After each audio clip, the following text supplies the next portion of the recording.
ఆలస్యం అవుతుంది, 1 గంట మ్యాక్సిమం అవుతుంది. మ్యాక్సిమం అయితే నేను కుదిస్తాను, ఎందుకంటే ఈరోజు అందుకని కొన్ని పాటలు కూడా తగ్గించడం జరిగింది. దేవుని యొక్క ముందు వాక్యాన్ని మనం తెలుసుకోవాలి. మొదటిగా దేవుడు నన్ను, నా కుటుంబాన్ని, మన కుటుంబాలను సజీవులుగా ఉంచినందుకు యేసయ్యకి మహిమ కలుగును గాక. ఏమా చెప్పలేకపోతున్నారు? ఆమేన్, హల్లెలూయా. రెండవదిగా ఆయన సన్నిధిలో ఉండడానికి దేవుడు మనకి ఇచ్చిన గొప్ప కృపను బట్టి కూడా దేవునికి మహిమ కలుగును గాక. ఆమేన్, హల్లెలూయా. మూడవదిగా ఈ ప్రాంత ప్రజల రక్షణ కొరకు, వారి యొక్క ఆత్మ రక్షణ కొరకు దేవుడు మనందరినీ కూడా ఒక్కొక్క పాత్రగా ఉపయోగించుకున్నందుకు దేవునికి మహిమ కలుగును గాక. ఆమేన్, హల్లెలూయా. మంచిది, మీ అందరూ కూడా కొన్ని విషయాలు సిద్ధపాటు వచ్చారని నమ్ముతున్నాను. అయితే మధ్యలో ఆ 7 మాటలను జ్ఞాపకం చేసినప్పుడు ఒక్కొక్కరు లిగిసి వాక్యాన్ని చదవలసిందిగా సిద్ధపాటు కలిగి ఉండండి. మంచిది. ఈ రోజున ప్రపంచానికి దేవుని సువార్త చాలా ప్రాముఖ్యం. Praise the lord, hallelujah. ఈ రోజు మీరు వినే వాక్యం దయచేసి గమనించండి. పిల్లలు ఎవరు బుక్స్ బైబిల్స్ తీయద్దు. ఎవరు ఒక్కరు సిస్టర్ అక్కలు అనేవాళ్ళు ఉన్నారు కాబట్టి చదవగలిగిన వారు తప్ప మిగతా వాళ్ళందరూ కూడా దయచేసి పెన్ డ్రాప్ సైలెంట్గా బైబిల్స్ మూసేసి నాకెళ్ళి చూడండి. కుదిరితే రాసుకోండి, లేదంటే తర్వాత నేను నోట్స్ ఇస్తాను, గుర్తుపెట్టుకోండి. Praise the Lord. అది ఫస్ట్ వినుట వలన ఏం కలుగుతుంది? విశ్వాసం. ఈరోజు మీరు అందరూ వినాలి. హల్లెలూయా. ఈరోజు ఏంటిదమ్మా? గుడ్ ఫ్రైడే అనగా శుభ శుక్రవారం. ఎందుకని శుభ శుక్రవారం అంటారు? ఈరోజు యాక్చువల్గా ఏంటంటే యేసు ప్రభువు వారిని సిలువ వేసినటువంటి ఆ దినము కింద మనము భావిస్తూ ఉన్నాం. శుక్రవారం పూట ఆయనకేమో సిలువ వేశారు. మరి శుభ శుక్రవారం ఎలా అవుతుంది? అది మంచి శుక్రవారం ఎలా అవుతుంది? నేను కనుక చివరిలో ఇస్తాను. అయితే ఇక్కడ అనేక మంది అడిగే ప్రశ్నలకు నేను ఒక ప్రశ్న తీసుకుంటా ఉన్నాను. అదేంటంటే మొదటి అంశము, యేసు ప్రభు వారికి సిలువ ఎందుకు వేశారు? యేసు ప్రభు వారికి సిలువ ఎందుకు వేశారనే ప్రశ్న ప్రపంచంలో చాలా మందికి తెలియక, యేసు ప్రభు వారు ఏదో పాపం చేశారని, యేసు ప్రభు వారు ఏదో నేరం చేశాడని, యేసు ప్రభు వారు ఏదో చెప్పకూడనటువంటి ఒక కార్యం చేస్తే అక్కడ రోమీలు పట్టుకొని సిలువ వేశారని చెప్పేసి ఏది పడితే అది మాట్లాడుతూ ఉన్నారు. హల్లెలూయా. అయితే ఈ రోజున వాటికి అలాగే కొన్ని విషయాలు నేను తెలియపరచబోతా ఉన్నాను. యేసు ప్రభు వారికి సిలువ ఎందుకు వేశారంటే లూకా సువార్త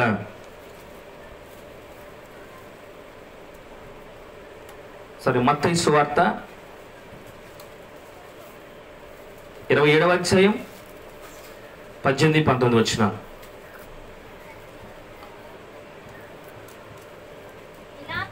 పిలాతు, నేను ఎవరిని విడుదల చేయవలనని మీరు కోరుచున్నారు? బరబ్బనా లేక క్రీస్తు అనబడిన యేసునా అని వారిని అడిగాను. ఎందుకనగా ఎలయనగా వారు అసూయ చేత ఆయనను అప్పగించిరని అతడు ఎరిగి ఉండేను. దేవునికి స్తోత్రం కలుగును గాక. ఇక్కడ సందర్భం ఏంటంటే యేసు ప్రభువారిని బంధించి యేసు ప్రభువారిని న్యాయం తీర్చడానికి పిలాతు యొద్దకు వీరందరూ కూడా యేసు ప్రభువారిని తీసుకెళ్ళారు. ఎవరు తీసుకెళ్లారు?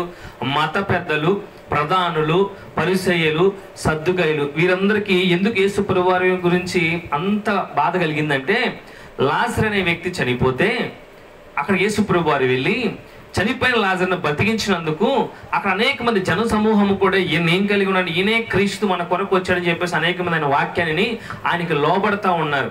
అప్పుడు అనేక మంది జనాలు కూడా ఏం చేస్తారంటే యేసు ప్రభువారి వైపు మొగ్గు చూపుతా ఉన్నారు. యేసు వైపు వెళ్తూ ఉన్నప్పుడు ఈ యాజకులు, ప్రధానులు వీళ్ళందరూ కూడా అసూయ కలిగింది. ఎందుకు అసూయ కలిగిందంటే, ఇతన్ని కనుక మనం ఇలాగే కనుక వదిలేస్తుందమ్మా, ఈయన కనుక ఇలాగే కనుక మనం వదిలేస్తే ఏమైపోతుంది తెలుసా? రోమా సామ్రాజ్యం కూలిపోతుంది. జనులందరూ కూడా సత్యాన్ని తెలుసుకుంటా ఉన్నారు. రేపు రోజు మన మీదకి తిరుగుబాటు చేస్తారని చెప్పి అక్కడ మీరు చదివితే కానీ లూకా సువార్తలో ఉంటుంది, ఆయన చంపటానికి పునాది వేసింది ఎక్కడరా అంటే లాజరు చనిపోయి తిరిగి లేచిన తర్వాత. మనం ఆల్రెడీ జ్ఞాపకం చేసుకున్నాం. యేసు ప్రభువారితో పాటు బతికినటువంటి లాజరును కూడా చంపాలనుకున్నట్టు రాయబడి ఉంది అక్కడ. అనగా మొదటి పునాది ఎక్కడ జరిగింది? లాజరును బ్రతికించినందుకు యేసు ప్రభువారిని చంపాలని వీళ్ళు కనుగొన్నారు. అలాగే ఎన్నో ఉపాయాలు చేసి ఆయన పట్టుకోవాలని చూసి ఎక్కడా కూడా ఆయన దొరకలేదు. చివరాఖరికి తన శిష్యుల్లో ఉన్నటువంటి యోధాను కొని పగడిపూట పట్టుకుంటే యేసు ప్రభువారు అందరూ నిలదీస్తారు, ఎందుకు యేసు ప్రభువారిని బంధించని అడుగుతారని చెప్పి రాత్రి వేళ ఆయన ఎక్కడైతే రహస్యంగా ప్రార్థన చేస్తాడో ఆ ప్రాంతాన్ని కనుగొనటానికి ఇస్కరియోతు యోధాకి 30 వెండి నాణాలు లంచం ఇచ్చి యేసు ప్రభువారి యొక్క రహస్య స్థలాన్ని కనుగొని ఆయన పట్టుకున్నారు. ప్రైజ్ ది లార్డ్, హల్లెలూయా. పట్టుకొని ఎక్కడ తీసుకువెళ్ళారు అంటే పిలాతు వద్దకు తీసుకెళ్లారు. గమనించండి, చాలా బాగుంటుంది హిస్టరీ. పిలాతు యొద్దకు తీసుకెళ్ళి పిలాతు దగ్గర ఆయన హాజరుపరిచారు. ఏమనయ్యా, ఈయన ఇట్లా చేస్తున్నాడు, ఈయన మతాన్ని బోధిస్తూ ఉన్నాడు, ఈయన మన యొక్క రాజ్యానికి లేదా మన యొక్క మతానికి వ్యతిరేకంగా చేస్తున్నాడు, ఈయన యేసుప్రభు ఈయన క్రీస్తుగా పిలువబడుతూ దేవుని కుమారుడు అని చెప్తున్నాడు, ఈయన ఏం చేస్తున్నాడంటే మన ధర్మశాస్త్రానికి విరుద్ధంగా బోధిస్తూ ఉన్నాడని చెప్పి బోల్డ్ చెప్పారు. ఎవరికి? పిలాతుకి. పిలాతుకి చెప్తే పిలాతు చూశాడు. ఏమయ్యా, నువ్వు రాజు అంటే అవును, నువ్వు అన్నట్టే అన్నాడు. దేవునికి మహిమ కలుగును గాక. యాక్చువల్గా ఏం రావాలి ఆయనకి? కోపం రావాలి పిలాతుకి. కానీ ఆయన ఏం చేస్తున్నాడు తెలుసా? ఆల్రెడీ అంతకుముందు బరబ్బా అనే ఒక వ్యక్తిని కూడా బంధించారు. ఈ బరబ్బా ఎలాంటి వాడు తెలుసా? నరరూప రాక్షసుడు. ఈ రోమీలకు ఆపోజిట్ వ్యక్తి ఇతను. ఉండి దూర ప్రాంతంలో కొండల్లో ఉండి డబ్బులు అవసరమైనప్పుడల్లా ఊర్లోకి వచ్చి అందరినీ కొట్టి చంపి దారిదోపిడి చేసి అనేక మందిని చంపి అంత గొప్ప నేరస్తుడు. ఈ బరబ్బని తీసుకెళ్ళి ఆల్రెడీ జైల్లో వేశారు. పిలాతు అడుగుతా ఉన్నాడు, ఏమో తెలుసా? ఈయన ఎందుకు తీసుకొచ్చారంటే ఎన్ని చెప్పారు. పిలాతు అంటున్నాడు, అయ్యా నువ్వు దేవునికి నువ్వు నిజంగా రాజు అంటే ఎస్ నువ్వు అన్నట్టే అన్నాడు. అప్పుడు ఆయన అన్నాడు, ఇతను నాకు ఏ పాపం కనిపించట్లేదు, అయినా కానీ ఈ పండగ వేళ నేను ఖచ్చితంగా ఒక ఖైదీని విడుదల చేయాల్సినటువంటి ధర్మం నాకు తెలుసు. కాబట్టి ఇప్పుడు నేను అడుగుతా ఉన్నాను, ఈయన తీసుకొచ్చారు, ఈయన నా ముందున్నాడు, నేను ఈ పండగకి ఒక ఖైదీని బయటకు వదలాలి, మీరే చెప్పండి, ఈయన వదలమంటారా, బరబ్బను వదలమంటారా? మరొక మాటలో సెలవిస్తాడు ఆయన. పిలాతు ఏమంటారు తెలుసా? మత్తయి సువార్త 27వ అధ్యాయం 24వ వచనంలో చదువుతాం ఒకసారి. పిలాతు అల్లరి ఎక్కువ అవుతుంది అక్కడ. ఏమని? యేసుప్రభు వారిని వదలడానికి ఒప్పుకోవట్లేదు. ఎక్కువ అగుచున్నదే గాని తన వల్ల ప్రయోజనం, నా మాట అట్ట వీళ్ళు వినట్లేదు కాబట్టి నీళ్లు తీసుకొని జన సమూహం ఎదుట చేతులు కడుక్కొని ఈ నీతిమంతుని రక్తము గూర్చి నేను నిరపరాధి. అబ్బా, దేవునికి స్తోత్రం కలుగును గాక. పిలాతు ఫస్ట్ టైం యేసుప్రభు వారిని చూస్తూ ఉన్నాడు. పిలాతు ఫస్ట్ టైం యేసుప్రభు వారు ఎదుర్కొంటా ఉన్నాడు. ఒకే ఒక మాట మాట్లాడాడు. ఏమో తెలుసా? నువ్వు రాజువా అంటే అవును, నువ్వు అన్నట్టే అన్నాడు. మరి వీళ్ళందరూ నీ మీద నింద మోపుతున్నారు, ఏం సమాధానం చెప్పవా అంటే మౌనంగా ఉన్నాడు యేసుప్రభు వారు. అది గమనించిన పిలాతుకు అర్థమైంది, ఇతను నేరస్తుడు కాదు, నీతిమంతుడు అని. దేవునికి మహిమ కలుగును గాక. కొరడ దెబ్బలు కొట్టి వదిలేద్దామంటే వాళ్ళు ఊరుకోవట్లేదు. ఎవరో మత పెద్దలు ఊరుకోవట్లేదు. కాబట్టి యేసుప్రభు వారు సిలువేయండి అంటే సిలువ అప్పట్లో ఎవరికి వేసేవాళ్ళు తెలుసా? నేను చెప్పాక నరరూప రాక్షసులకు వేసేవాళ్ళు, హంతకులకు వేసేవాళ్ళు, దారిదోపుడు వాళ్ళకి చేసేవాళ్ళు. కానీ వీళ్ళ ఆలోచన ఏంటంటే సత్యాన్ని ప్రకటిస్తున్న యేసుప్రభు వారిని సిలువేసి చంపాలి. ఆయన బతుకుంటే మన పప్పులు ఉడకవు, ఆయన బతుకుంటే సత్యాన్ని ప్రజలకు బోధిస్తూ ఉన్నాడు. కాబట్టి మనం వాళ్ళ ఎదుట నిలబడలేమని చెప్పి యేసుప్రభు వారికి ఎలాగంట అసూయ చేత అప్పగించినని ఎవరికి అర్థమైంది? పిలాతుకు అర్థమైంది. పిలాతు గమనించాడు, ఒరే బాబు, మీ కుయుక్తి నాకు తెలుసు, ఈయన ఖచ్చితంగా మీరు కుయుక్తి అసూయ చేత అప్పగిస్తారు నాకు అర్థమైంది. అందుకే ఆయన అంటున్నాడు, నేను ఒక పండగకి ఒకరిని విడుదల చేస్తా, మీరే చెప్పండి ఎవరిని విడుదల చేయాలి? ఒక చెడ్డవాడినటువంటి బరబ్బను విడుదల చేయమంటారా, ఈ నీతిమంతుని విడుదల చేయమంటారంటే వాళ్ళందరూ ఎవరిని కోరుకున్నారు తెలుసా? బరబ్బనే. బరబ్బని బయటికి విడుదల పంపించండి. అవసరమైతే బరబ్బ మరలా దొంగతనం చేస్తాడు, మరలా అనేక మందిని చంపుతాడు, మాకు అతనైనా పర్వాలేదు, కానీ యేసుప్రభు వారు వచ్చి సత్యాన్ని ప్రకటిస్తే మాత్రం మాకు నచ్చటం లేదు. అందుకు యేసుప్రభు వారికి సిలువ వేశారు. ఇది తెలియని కొంతమంది మూర్ఖులు ఏం చేస్తారంటే యేసుప్రభు నేరం చేశాడు, పాపం చేశాడు అని చెప్పి ఆయన మీద ఏం చేస్తూ ఉన్నారు? నిందలు వేస్తూ ఉన్నారు. ఇది క్రీస్తుని ఎవరు తెలిసి అప్పగించింది? అసూయ చేత. అసూయ కలిగిన కొంతమంది అప్పగించారు. ఈ రోజున కూడా యేసుప్రభు వారిని మనం గుడ్ ఫ్రైడే రోజున చూస్తున్నాం, కానీ ప్రతిరోజు ఆయన సిలువ వేయబడుతుంది తెలుసా? అనేక మంది అప్పగిస్తూ ఉన్నారు. ఎవరు అప్పగిస్తూ ఉన్నారు? క్రీస్తును అడ్డు పెట్టుకున్నటువంటి కొంతమంది మత పెద్దలు అప్పగిస్తూ ఉన్నారు. క్రీస్తు పేరు చెప్పుకొని ధనం కొరకు యేసుప్రభు వారిని అప్పగిస్తున్న వారిని కొంతమంది మత పెద్దలు ఉన్నారు. ఈరోజు దేవుడు అడుగుతా ఉన్నాడు, మీలో ఎవరైనా అప్పగించే వాళ్ళు ఉన్నారా? ప్రపంచం అనేక మంది యేసే అంటే ఇప్పటికీ అసూయ కలిగే ఉన్నారు. చెడ్డవారైనా పర్వాలేదు, వాళ్ళు తాగుబోతులుగా ఉన్నా పర్వాలేదు, కానీ క్రీస్తుని నమ్మకూడదు. వారు వ్యభిచారులుగానే బతికి చచ్చిపోవాలి తప్ప వాళ్ళు క్రీస్తుని నమ్మకూడదు. వారి చెడు వ్యసనాల చేత చచ్చిపోయినా పర్వాలేదు, కానీ క్రీస్తుని నమ్మకూడదు. ఎందుకని? క్రీస్తుని నమ్మితే వాళ్ళు బాగుపడతారు. క్రీస్తు నమ్మితే త్రాగు నుంచి విడుదల పొందుకుంటారు. క్రీస్తుని కలిగి ఉంటే వ్యసనాలు మర్చిపోయి వాళ్ళు మంచిగా బతుకుతారు. వాళ్ళు అలా బతకటము ఎవరికి ఇష్టం లేదు. కొంతమంది మత పెద్దలకు ఇష్టం లేదట. అందుకని ఏం చేస్తున్నారు తెలుసా?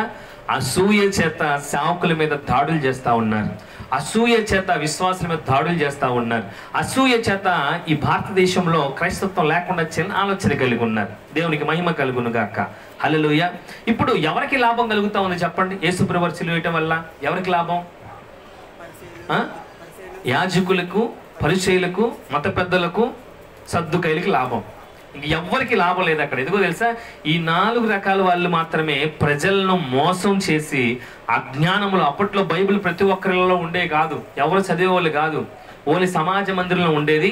అక్కడ నిలబడ్డటువంటి ప్రధానుడో పరిసయ్యుడు ఎవడో ఒకడు చదివితే ఆయన చెప్పిందే వేదం, అతను చెప్పిందే చెయ్యాలి. వేరే వాళ్ళు చేయడానికి సొంత జ్ఞానం కలిగి ఉండేవాళ్ళు కాదు. కాబట్టి ఈ బైబుల్ని వాళ్ళకి ఇష్టానుసారంగా మార్చుకొని ధర్మశాస్త్రాన్ని మాట్లాడేవాళ్ళు. వాళ్ళది అడ్డమైనటువంటి ఆచరణలు చేయించేవాళ్ళు, ధనాన్ని ఖర్చు పెట్టించేవాళ్ళు. అనకూడదు కానీ కొంతమంది అయితే పాపం కూడా చేసేవాళ్ళు స్త్రీలతో.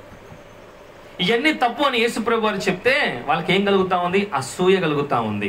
సత్యం వైపు ప్రజలందరూ కూడా మొగ్గు చూపుతా ఉంటే వీళ్ళందరూ కూడా మనల్ని విడిచిపెట్టి యేసుప్రభువు వారిని ఫాలో అవుతున్నారు, సత్యం వైపు వెళ్తున్నారు. ఒకవేళ కనుక ఇలాగే వదిలిపెడితే యేసుప్రభువు వారిని రేపటి రోజున మనల్ని ఇక్కడ ఉండనివ్వడని చెప్పి అసూయ చేత ఆయన్ని అప్పగించారు. Praise the lord. హల్లెలూయా. మంచిది. ఇప్పుడు ఎవరు తెలుసుకున్నారో తెలుసా? యేసుప్రభువు వారు నీతిమంతుడని పిలాతు తెలుసుకున్నాడు. దేవునికి మహిమ కలుగును గాక. పిలాతు చేతులు కడిగేశాడు. ఏమని? బాబు, ఈ నీతిమంతుడి రక్తము నా మీద, నా కుటుంబం మీద పడకూడదు, ఇదంతా మీకే అప్పగిస్తున్నానని చెప్పేసి వాళ్ళ ఎదుట చేతులు కడుక్కొని మీకు ఇష్టం వచ్చింది చేసుకుంటారా బాబు అని యేసుప్రభువు వారిని అప్పగించాడు. ఎందుకో తెలుసా? తన భార్య అంటా ఉంది, అయ్యా ఆయన జోలు నువ్వు వెళ్ళొద్దు, యేసుప్రభువు వారి జోలు నువ్వు వెళ్ళొద్దు పిలాతు గారు అని తన భార్య చెప్తా ఉంది. నా యజమానుడా, ఆయన రక్తము జోలు కానీ ఆయన మీదకు నువ్వు వెళ్ళొద్దు అని గద్దించినప్పుడు భార్య మాటకు లోబడి ఆ భార్య మాటలు తెలుసుకున్నాడు అతను నీతిమంతుడని. దేవునికి మహిమ కలుగును గాక. హల్లెలూయా. ఇక్కడ కనుక మనం చూస్తే ఇప్పటికీ కూడా దేవుని యొక్క సత్యవాక్యాన్ని చాలా మంది ఏం చేస్తారు? తృణీకరిస్తూ ఉన్నారు. మందిరానికి వచ్చి త్రాగుడు మానేసినటువంటి ఒక వ్యక్తి మందిరానికి వస్తే వాడిని చులకనగా చూస్తూ ఉన్నారు. త్రాగుబోతులకు విలువిస్తూ ఉన్నారు. త్రాగుడు మానేసిన వారిని మాత్రం కించపరుస్తూ ఉన్నారు. ఇది దేవుణ్ణి వ్యతిరేకించిన వారితో సమానం. Praise the lord. హల్లెలూయా. ఇప్పుడు కొన్ని విషయాలు నేను మీకు తెలియపరుస్తాను. ఏంటంటే ఇప్పుడు యేసుప్రభువు వారు సిలువ వేయడానికి ప్రయాణం, ఈ యొక్క సిలువ యాత్ర సాగింది. ఆయనకి సిలువ వేశారు. సిలువ వేసి ఆయన్ని ఎక్కడ ఊరేగిస్తూ ఉన్నారంటే ప్రజల మధ్యలోకి ఆయన్ని ఊరేగించుకుంటా తీసుకువెళ్తా ఉన్నాడు. గుర్తుపెట్టుకోండి మాట. ఏం చేస్తూ ఉన్నాడు? యేసుప్రభువు వారిని ప్రజల మధ్యకి ఊరేగిస్తా ఉన్నాడు. ఊరేగిస్తూ ఉన్నప్పుడు యేసుప్రభువు వారు బాగా శ్రమ పొంది కొరడా దెబ్బలు పడతా ఉన్నది. మనం పాడుకున్నాం. అడుగడుగున రక్త బిందువులే, అణువణువున కొరడా దెబ్బలు కొడతా ఉన్నారు. కొడతా ఉంటే ఒక చోట ఏముంటుందంటే అందరూ కూడా ఏడుస్తూ ఉంటారు. ఆడవాళ్ళందరూ కూడా వచ్చి ఏడుస్తూ ఉంటే యేసుప్రభువు ఒక చక్కటి మాట చెప్తాడు. ఏమని తెలుసా? నన్ను చూసి ఏడవకండి, మీ కొరకు, మీ పిల్లల కొరకు ఏడవండి. ఎందుకు ఏడుస్తున్నారు నన్ను చూసి? మరి కొద్ది గంటల్లో నా పని ముగించబడతా ఉంది, నా చిత్తం నెరవేర్చబోతా ఉన్నా. సో నన్ను గురించి కాదు, రాబోతున్న తరాలు ఉన్నారు చూసారా, మీరు, మీ పిల్లలు, వారి పిల్లలు, వారి కోసం మీరు ఏడవండి. హల్లెలూయా. ఈరోజు నా ప్రజలు ఎలా తయారంటే వచ్చే తరం కొరకు ఆస్తులు సంపాదిస్తున్నారు, అంతస్తు సంపాదిస్తున్నారు, కానీ వారు పాపంలో పడకుండా ఎవరు కూడా కేర్ తీసుకోవట్లేదు. యేసుప్రభువు వారిని ఎక్కడ ఊరేగిస్తూ ఉన్నారు? ప్రజల మధ్యలోకి ఊరేగిస్తూ ఉన్నప్పుడు అనేక మంది రొమ్ము కొట్టుకొనుచు ఏడ్చేవారిని చూస్తూ ఉన్నాం. అనేక మంది వెనక నిలబడి కొరడాలతో కొట్టే వాళ్ళని గమనిస్తూ ఉన్నాం. అనేక మంది కూడా విర్రవీగుతూ యేసుప్రభువు వారి మరణం కొరకు ఎదురు చూసేవారిని చూస్తూ ఉన్నాం. మరికొంతమంది యేసుప్రభువు వారిని విడిచిపెట్టి పారిపోయిన వారిని కూడా చూస్తూ ఉన్నాం. ఎవరు పారిపోయారు? శిష్యులు పారిపోయారు. యేసుప్రభువు వారితో 3.5 సంవత్సరాలు కలిసి భోజనం చేసి సహవాసం చేసిన సేవకులు, శిష్యులు యేసుప్రభువు వారిని పట్టుకోగానే ఏమైపోయారు? పారిపోయారు. ఈరోజు దేవుడు అడుగుతున్నాడు, వాట్ అబౌట్ యూ? నువ్వే నేర్చుకున్నావు. నువ్వు నన్ను విడిచిపెట్టి పారిపోయే శిష్యుల గుంపులో ఉన్నావా? నన్ను చూసి ఏడ్చే గుంపులో ఉన్నావా? వాళ్ళకి దేవుడు చెప్తున్నాడు, ఎందుకు ఏడుస్తున్నారు? మీకు ఏం అర్థమైందమ్మా? ఎంతకాలం నేను బోధించాను కదా, ఎంతకాలం నా వాక్యం విన్నారు కదా, నేను ఏం చెప్పా? నేను మరణిస్తా, 3వ రోజు తిరిగి లెగుస్తాను వాగ్దానం చేశాను లేదా? మరి ఎందుకు ఏడుస్తూ ఉన్నావు? క్వశ్చన్ వేస్తున్నాడు దేవుడు. క్వశ్చన్ వేసినప్పుడు మనం ఏం చేయాలంటే దాన్ని అంగీకరించాలి. హల్లెలూయా. ఓకే, మంచిది. యేసయ్య సిలువ ఎందుకు వేయబడ్డాడంటే కొంతమంది అసూయ చేత వేయబడ్డాడు, మొదటిది. తర్వాత ఎవరికి లాభం కలుగుతా ఉంది? శాస్త్రులు, పరిసయ్యులు, మత పెద్దలకు కలుగుతూ ఉంది. ఈ రోజుకి కూడా మన భారతదేశంలో క్రైస్తవుల మీద లేకపోతే సేవకుల మీద జరుగుతున్న దాడులు ఎవరికి లాభం చేకూరుస్తాయి తెలుసా? ఎవరికి లాభం చేకూరుస్తూ ఉన్నాయి అమ్మా? చెప్పాలి. మత పెద్దలకు. మత పెద్ద, నేను ఒక చిన్న షార్ట్ ఫిల్మ్ తీద్దాం అనుకున్నాను. తీస్తా ఖచ్చితంగా, దాన్ని ఖచ్చితంగా త్వరలో ప్రారంభిస్తాను. ఈ మతము ఎవరికి అవసరమో తెలుసా? ఎవరికి అవసరం అంటే, ఒక భిక్షగాడి దగ్గరికి వెళ్ళండి. ఒక భిక్షగాడి దగ్గరికి వెళ్ళి, నేను క్రైస్తవుణ్ణి, నేను వేసే భిక్ష నువ్వు తీసుకుంటావా లేదా అంటే వాడు ఏమంటాడు? వద్దంటాడా? నువ్వు ఎవరివైనా ధర్మప్రభువు అయ్యా, నువ్వు నాకు ఇవ్వు అంటాడు. అవునా కాదా? ఒక ఆటో డ్రైవర్ దగ్గరికి వెళ్ళండి.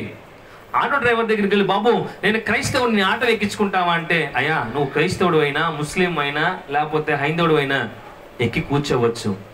నువ్వు వెళ్ళాల్సిన గమ్యస్థానానికి ఆటో డ్రైవర్ క్షేమంగా తీసుకెళ్ళి నువ్వు ఇచ్చే ఆ కొద్దిపాటి ధనాన్ని ఏం చేస్తాడు? తన కుటుంబం కోసం ఉపయోగించుకుంటాడు. ఒక డాక్టర్ దగ్గరికి పోండి. ఒక డాక్టర్ దగ్గరికి వెళ్ళి, బాబు డాక్టర్ గారు నేను ఒక క్రైస్తవుని, లేక హిందూని, ముస్లింని, మీరు ఎవరు? నేను కూడా ఇది. అయ్యా కేవలం మీ మతస్థులనే మీకు వైద్యం మీరు చేస్తారా? అందరికీ చేస్తారని డాక్టర్ అంటాడు, నాకు మతము లేదు. ఎవరు నా దగ్గరికి వచ్చినా వారికి నేను ఏం చేస్తా? వైద్యం చేస్తా. ఒక బిల్డర్ దగ్గరికి వెళ్ళండి, బాబు మీరు మీ మతస్థులకే బిల్డింగ్లు కడతారా, మిగతా వాళ్ళకి కట్టరా అంటే ఆయన అంటాడు, నాకు ఏ కులమైనా ఏ మతమైనా పర్వాలేదమ్మా, మీ కొరకు నేను మంచి భవనాన్ని నిర్మిస్తా. హల్లెలూయా. భిక్షగాడి దగ్గర నుంచి ఇంజనీర్ వరకు మీరు కనుక చూస్తే ఎవ్వరికి లేని మతము ఎవరికి అవసరమో తెలుసా? పని పాట లేకుండా ఒక చోట కూర్చొని రెచ్చగొట్టే వారికి ఈ మతం కావాలి. Praise the Lord. ఒక భిక్షగాడు కూడా ఏం చేస్తాడు? మతాన్ని పట్టుకోడు. నా మతస్థులకు బిచ్చలను అడగడు. ఎవరు వేసినా తీసుకుంటాడు. ఆటో డ్రైవర్ ఎవరికి ఎక్కించుకుంటాడు, బస్సు ఎవరికి ఎక్కించుకుంటాడు. అందరూ కూడా పని చేసి కష్టపడే వాళ్ళకి మతంతో పని లేదు. కానీ మతాన్ని రెచ్చగొట్టేది ఎవరంటే పని పాట లేని వారే. ఈ రోజున అజ్ఞానం, చెడ్డవారి లోకానికి కావాలి. బరబ్బలే కావాలి. బరబ్బ ఏం చేసేవాడు? ఖాళీగా కూర్చొని మనుషుల మీద, ఆయన యొక్క దేహాల మీద నడుచుకుంటూ వారి యొక్క సొమ్మును పోగేసుకొని చేసేవాడు. ఈరోజు ప్రపంచానికి ఎవరు కావాలో తెలుసా? చెడ్డవారే కావాలి తప్ప మంచివారు, స్వార్థ ప్రకటించే వాళ్ళు ఎవరికి కూడా అవసరం లేదు. దేవునికి మహిమ కలుగును గాక. ఈ రోజున మరొకటి చూస్తే, మరి యేసు ప్రభువు వారు తలుచుకుంటే ఏం జరిగేది? యేసు ప్రభువు వారు చాలా మంది అడుగుతూ ఉంటారు ఏంటంటే, యేసు ప్రభువు వారు దేవుడైతే ఎందుకు సిలువ అప్పగించుకున్నాడు? యేసు ప్రభువు కనుక దేవుడైతే ఎందుకు సిలువ ఎక్కాడు? యేసు ప్రభువు దేవుడైతే సిలువలో ఎందుకు మరణించాడంటే చదువుదాం. మత్తయి సువార్త 26వ అధ్యాయం 53-54 వచనాలు. నిజంగా యేసు ప్రభువు వారు తలుచుకుంటే ఏం జరిగేది? ఆ సమయంలో దేవుడు ఏమని చెప్పాడు? ఈ సమయమున నేను నా తండ్రిని వేడుకొనలేనని వేడుకొనిన ఎడల 12 సేనా సమూహముల కంటే ఎక్కువ మంది దూతలను ఇప్పుడే నాకు పంపడనియు నువ్వు అనుకొనుచున్నావా? నేను వేడుకొని ఎడల ఇలాగ జరగవలనని, లేఖనము ఎలాగ నెరవేరునని అతనితో చెప్పి. ఇక్కడ పేతురు గారు, దుడుకు పేతురు ఏం చేశారంటే కత్తి దూసి యేసుప్రభువు వారిని పట్టుకుంటా కూర్చుంటాడు. అతని చెవు నరికాడు. నరికినప్పుడు యేసుప్రభువు వారిని గద్దించి, ఎందుకు పేతురు ఇంత దుడుకు పడుతున్నావు? నేను దేవుని అడగలేనా? నా దేవునికి నేను కనుక ప్రార్థన చేస్తే ఆయన 12 సేనల కంటే ఎక్కువ మంది సమూహాన్ని నా కొరకు పంపించడా అనుకుంటున్నావా? కానీ నేను వేడుకొన్నాను. ఎందుకో తెలుసా? లేఖనము నెరవేరు కొరకు నేను అప్పగించుకోవాలి. దేవునికి మహిమ కలుగును గాక. ఈరోజు చాలా మంది అనుకుంటా ఉన్నారు, యేసుప్రభువు వారు దేవుడైతే ఎందుకు సిలువ ఎక్కాడంటే ఆయనే సెలవిస్తా ఉన్నాడు, లేఖనము నెరవేర్చబడాలి. దేవునికి మహిమ కలుగును గాక. ఈ రోజున నీ లేఖనం నెరవేర్చబడాలంటే నీవు కూడా దేవుని మాట వినేవాడిగా ఉండాలి. నాకు మన కోపం వచ్చింది కొన్ని విషయాలు యూట్యూబ్లో చూసి, బాగా కోపం వచ్చి దుడుకు వచ్చేసి, పేతురులాగా దుడుకు వచ్చేసి ఏదో ఒకటి చేయాలనుకున్నా. దేవుడు అన్నాడు, దుడుకు సంతోషం ఎందుకు అలా చేస్తా ఉన్నావు? ఎందుకు నీ మనసులో ఒక చెడు ఆలోచన కలిగిస్తా ఉన్నావు? ఎందుకు నేను నీకు అప్పగించిన పనిని పక్కన పెట్టి ఇటుగా వెళ్ళాలని ఎందుకు ఆలోచిస్తా ఉన్నావు? నాకు తెలియదా? నేను దేవుని అడిగా, ప్రభువా సేవకుడు ఇలా అయిపోతే ఎందుకు మౌనంగా ఉన్నావు? విశ్వాసులా చేస్తాను ఎందుకు మౌనంగా ఉన్నావు? యూట్యూబ్లో నీ సేవకులను బహిరంగంగా బూతులు తిడుతూ ఉంటే ఎందుకు ఊరుకుంటా ఉన్నావు? అయ్యా నాకు బాధ వేస్తూ ఉంది, నాకు కోపం వస్తూ ఉంది అని అడిగినప్పుడు దేవుడు అంటా ఉన్నాడు, లేఖనము నెరవేర్చబడాలి, దేవుని చిత్తము త్వరలో ఈ లోకంలో నెరవేర్చబడాలంటే నన్ను అన్నాడు, నువ్వు మౌనంగా నువ్వు చేసే పని నువ్వు చేయి, తగు సమయానికి న్యాయము ఎలా చేయాలో నాకు తెలుసు అన్నాడు దేవుడు. దేవునికి మహిమ కలుగును గాక. హల్లెలూయా. దేవుడు తలుచుకుంటే 12 సేన సమూహాల కంటే ఎక్కువ మంది దూతలంట ఎవరి కొరకు దిగి వచ్చేవాళ్ళంట? యేసు ప్రభు వారి కొరకు దిగి రాగలరు. కానీ ఆయన అంటాడు, లేఖనము నెరవేర్చబడాలి కాబట్టి నేను ఈ రోజున. మీరు గమనించండి, యేసు ప్రభు వారికి నిజంగా సిలువ వేయబడకపోతే సంతోషం అనేవాడికి నిలబడతాడా? మీరు ఇక్కడికి వస్తారా? లేదు కదా. ఆయన సిలువ వేయబడి మన కొరకు మన కొరకు ఆయన అపరాధిగా నిలబడి మన కొరకు త్యాగం చేశాను తెలిసే కదా నేను క్షమించబడ్డాను, నేను ఆయన నమ్ముకున్నాను. 2022 సంవత్సరం దాకా నేను లోకంలో తిరిగి నన్ను 2022 సంవత్సరంలో దేవుని సేవకుడిగా నన్ను ఎందుకు తీసుకున్నాడంటే అప్పుడు ఆయన చేసిన సిలువ త్యాగాన్ని బట్టి. దేవునికి మహిమ కలుగును గాక. హల్లెలూయా. మంచిది. ఇప్పుడు యేసు ప్రభు వారు తలుచుకుని ఏం చూసాము. ఇప్పుడు యేసుని ఎవరు నమ్మారు? యేసు ప్రభు వారిని ఎవరు నమ్మారంటే చదువుతాం. మత్తయి సువార్త 27వ అధ్యాయం 54వ వచనం.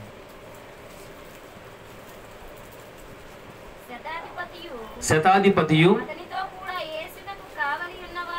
అతనితో కూడా యేసుకు కావలి ఉన్నవారును భూకంపము జరిగిన కార్యములన్నిటిని చూసి మిక్కిలి భయపడి నిజముగా ఈయన దేవుని కుమారుడు అని చెప్పి ఎవరు మారారంటే శతాధిపతి, అనగా 100 మంది అధికారుల మీద ఒక ఉన్నతమైన అధికారి శతాధిపతి. ఈ శతాధిపతి ఎక్కడున్నాడు? యేసు ప్రభు వారిని కొరడాలతో కొట్టేటప్పుడు ఉన్నాడు. ఈ శతాధిపతి ఎక్కడున్నాడు? యేసు ప్రభు వారి సిలువలో ఆయన ఆ యాత్ర సాగిస్తూ ఉంటే పక్కనే ఉన్నాడు. ఈ శతాధిపతి ఎక్కడున్నాడు? యేసు ప్రభు వారి మీద నిందలేస్తున్నప్పుడు పక్కనే ఉన్నాడు. ఈ శతాధిపతి ఎక్కడున్నాడు? యేసు ప్రభు వారి సిలువ వేయడానికి ఆమోదించిన వాళ్ళు ఈ శతాధిపతి ఉన్నాడు. శతాధిపతి ఎక్కడున్నాడు?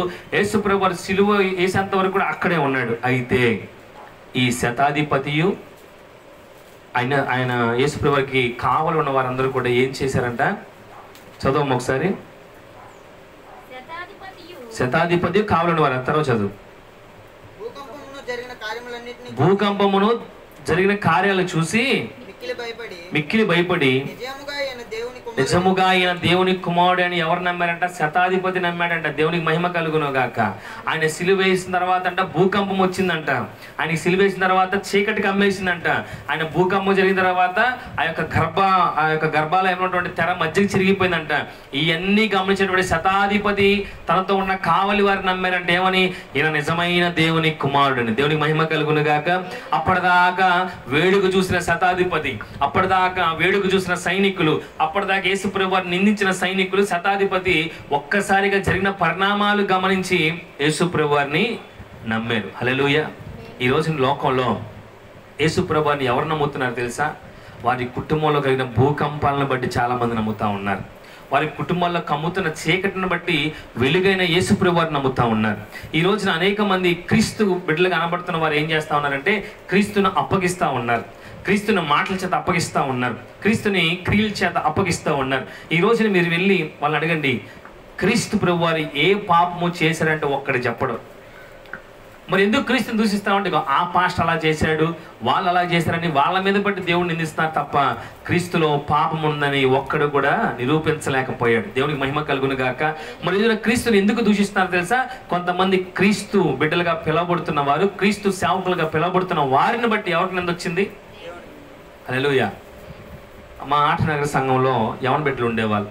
యవన బిడ్డలు సేవకుడు చాలా కష్టపడి ఆ ప్లాస్టిక్ కంపెనీ అందరూ పనిచేసేది, మంచి మురికి బట్టలు వేసుకొని భయంకరంగా ఉండేవాళ్ళు ఆ ప్రాంతంలో, ఆటనగర్ ప్రాంతంలో ఉంటే ఈ సేవకుడు ఈ సంతోష్ రెడ్డి అన్న గారికి చూశారు కదా, ఆయనకి ఎవరో యోహాన్ అని ఒక ఆయన, అయ్యా నేను పలానా చోట పరిచయం చేస్తా ఉన్నా, నాకు చదువు లేదు, ఏదో 4 మాటలు చెప్తా ఉన్నా, నేను అంత దూరం సైకిల్ మీద వెళ్ళలేకపోతున్నా, నీకు అప్పగిస్తా, నువ్వు పరిచయం చేస్తావంటే నేను చేస్తానని చెప్పి సంతోష్ రెడ్డి గారు ఆ ప్రాంతానికి వెళ్ళారు. ఆ ప్రాంతానికి వెళ్ళినప్పుడు ఆ ప్రాంతంలో ఏం జరిగిందంటే ఆటనగర్ ప్రాంతంలో పరిచయం జరుగుతూ ఉంది.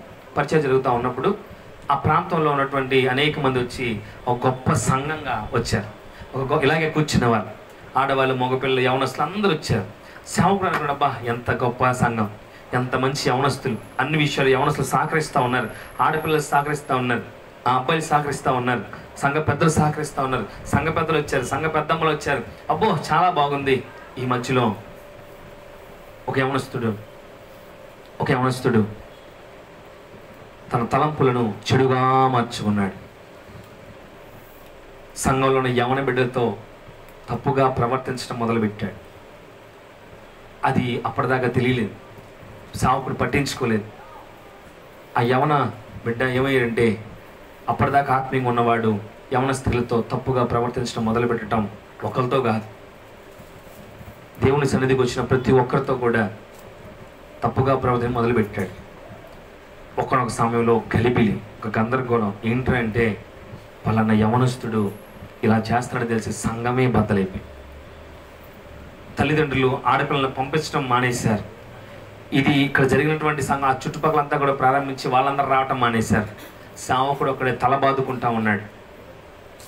నేను వెళ్ళక ముందు జరిగింది ఈ విషయం, వెళ్ళక ముందు జరిగినటువంటి సంఘటన ఆయనకు సాక్షి చెప్తా ఉన్నాడు.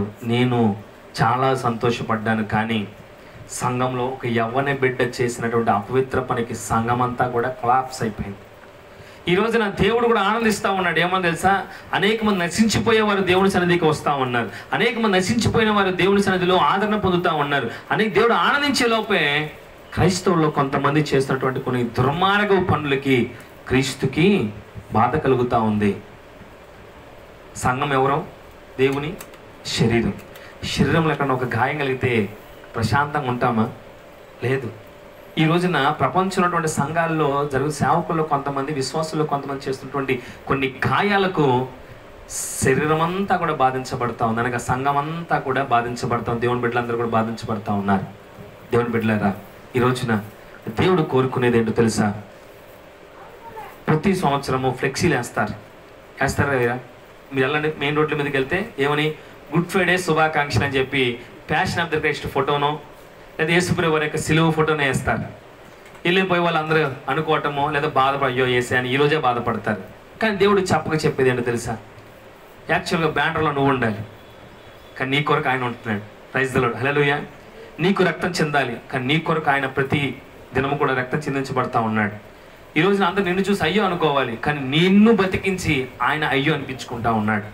ఈ ప్రపంచానికి చెప్పేది, నేను ఒకసారి మరణించి తిరిగి లేచా, కానీ ఈ రోజున క్రైస్తవుల వల్ల, సమస్త ప్రజల వల్ల ప్రతి దినము ప్రతి క్షణము కూడా మనం ఏం చేస్తున్నాం? ఆయన్ని సిలువకు అప్పగిస్తూ ఉన్నాం. నువ్వు అనుకుంటావేమో ఎవరు చూస్తున్నారులే, ఎవరు చేస్తున్నారులే అని. నువ్వు మాడే ప్రతి అబద్ధం ఆయనకు ఒక కొరడా దెబ్బ, నువ్వు మాడే బూతు మాట ఆయన మీద ఉమ్మివేయటం, నువ్వు చేసే ప్రతి పాపము కూడా ఆయనకు మేకులు కొట్టటము. ఈ రోజున నువ్వు విమర్శించే ప్రతి విమర్శ కూడా ఏమవుతుంది తెలుసా? దేవుని అనుదినము కూడా సిలువ వేస్తున్నావు. ఇది క్రైస్తవత్వంలో అనేక మంది కూడా ఆలోచన కలిగి ఉండాలి. దేవునికి మహిమ కలుగును గాక. ఈ రోజున కొద్ది మాటలు నేను వివరించబోతా ఉన్నాను. సిలువ ఎందుకు వేశారు చెప్పండి? అసూయ. ఎవరికి? మత పెద్దలకు. మత పెద్దలకు యేసుప్రభువు అంటే అసూయ. ఎవరికి లాభం చేకూరింది? మత పెద్దలకు. యేసు తలుచుకుంటే ఏం చేయగలిగేవాడు? 12 సేనల కంటే ఎక్కువ మంది దింపగలిగేవాడు. ఆయన చేయలేదు. మరి యేసుని ఎవరు నమ్మారు? పిలాతు నమ్మాడు. తర్వాత శతాధిపతి సైనికులు నమ్మారు. అప్పటిదాకా వేడుక చూసి దేవుడు యేసుప్రభువు సిలువ వేయడానికి ఆమోదించిన శతాధిపతి 100 మంది అధికారుల కంటే గొప్పవాడు నమ్మాడు, సైనికులు నమ్మారు. హల్లెలూయా. ఇప్పుడు సిలువ యాత్రలో ఏం జరిగింది? సిలువ యాత్రలో ఏం జరిగింది చూద్దాం. సిలువ యాత్ర మొదలైనప్పుడు చెప్పుకున్నాం కదా, దేవుడు ఎవరిని ఏడవద్దు, ఎవరి కోసం ఆడమన్నాడు? అమ్మా మీ కొరకు. మనం ఏం చేయాలి? సిలువ యాత్ర ప్రారంభించబడ్డప్పుడు ఆయన మొదటిగా సిలువలో పలకడానికి ముందు ఒక మాట పలికాడు. ఏం మాట తెలుసా? సియోను కుమార్తెలారా ఏడవకండి. You cannot cry but cry. You cannot cry but cry. మీరు ఏడవద్దు, కానీ ఏడవండి. ఎవరి కొరకు ఏడవద్దు అంటే యేసు ప్రభువు వారి కొరకు ఏడవద్దు. ఎవరి కొరకు ఏడవండి? మీరు చేసిన పాపం నుంచి బయటపడాలి, ఎలా బయటపడాలని ఏడవండి. పాపం చేసినందుకు ఏడవండి. అలాగే మీ బిడ్డలు ఏ పాపంలోకి వెళ్తారో వాళ్ళ కోసం ఏడవండి. Praise the lord. ఈరోజు మనం ఎవరి కొరకు ఏడవాలంట? ఈ దినం నుంచి మన కొరకు, మన కుటుంబం కొరకు, మన బిడ్డల కొరకు ఏడ్చి ఆయన పాదాల చెంత యోగు చేశాడు లేదా? ప్రతి దినము బళ్ళు అర్పించేవాడు. ఆ పిల్లలు ఒకళ్ళు తెలుసో తెలియకో పాపం చేశారేమో 10 మంది పిల్లలని, ఆ 10 మంది పిల్లల కోసం ప్రతిదినము ప్రార్థన చేసి బలి అర్పించేవాడు యోబు గారు. మనం ఈ రోజున ప్రార్థన బలి అర్పించాలి. హల్లెలూయా. మంచిది. ఇప్పుడు యేసు ప్రభువు సిలువ ఎక్కేశారు. నేను ఆయన్ని వివరించలేను, ఎందుకంటే నా ప్రభు సిలువలో లేడు. హల్లెలూయా. నా ప్రభు సిలువ మీద ఏలాడతా లేడు. నా ప్రభు గాయాలతో లేడు. నా ప్రభు తిరిగి లేచాడు. దేవునికి మహిమ కలుగును గాక. ఆయన తిరిగి పునరుద్ధానుడే ఇక్కడ ఆయన తన ఆత్మ తోడుగా ఉంచాడు. కాబట్టి ఇప్పుడు ఆయన గాయాలు వివరించలేదు. మొలకిరీటం పెట్టారు, కొట్టారు, తిట్టారు, మూసేటటువంటి మాటలు నేను చెప్పను. ఎందుకంటే నా దేవుడు పునరుద్ధానుడు. దేవునికి మహిమ కలుగును గాక. ఎస్, ఇలా కొన్ని విషయాలు నేర్చుకుందాం. ఇప్పుడు దాకా మీకు కొన్ని కన్క్లూడింగ్స్ ఇచ్చాను. ఇప్పుడు కొన్ని విషయాలు నేను చెప్తా ఉన్నాను. మొదటిది, దేవుడు సిలువ ఎక్కాడు. సిలువ ఎక్కినప్పుడు ఒక మాట పలికాడు. మొదటి మాట ఎవరమ్మా? మొదటి మాట ఎవరు? మైక్ తీసుకోండి.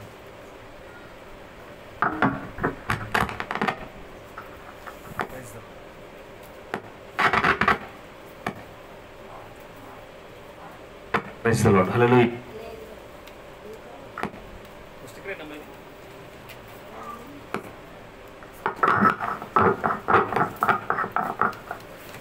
హల్లెలూయా. మొదటి మాట ఎవరమ్మా? దయచేసి ఇక్కడ రండి, ఇక్కడ రండి, ఇక్కడ రండి.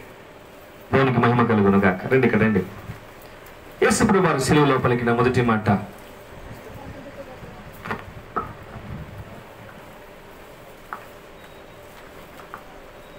లూకా సువార్త 23వ అధ్యాయము 34వ వచనం.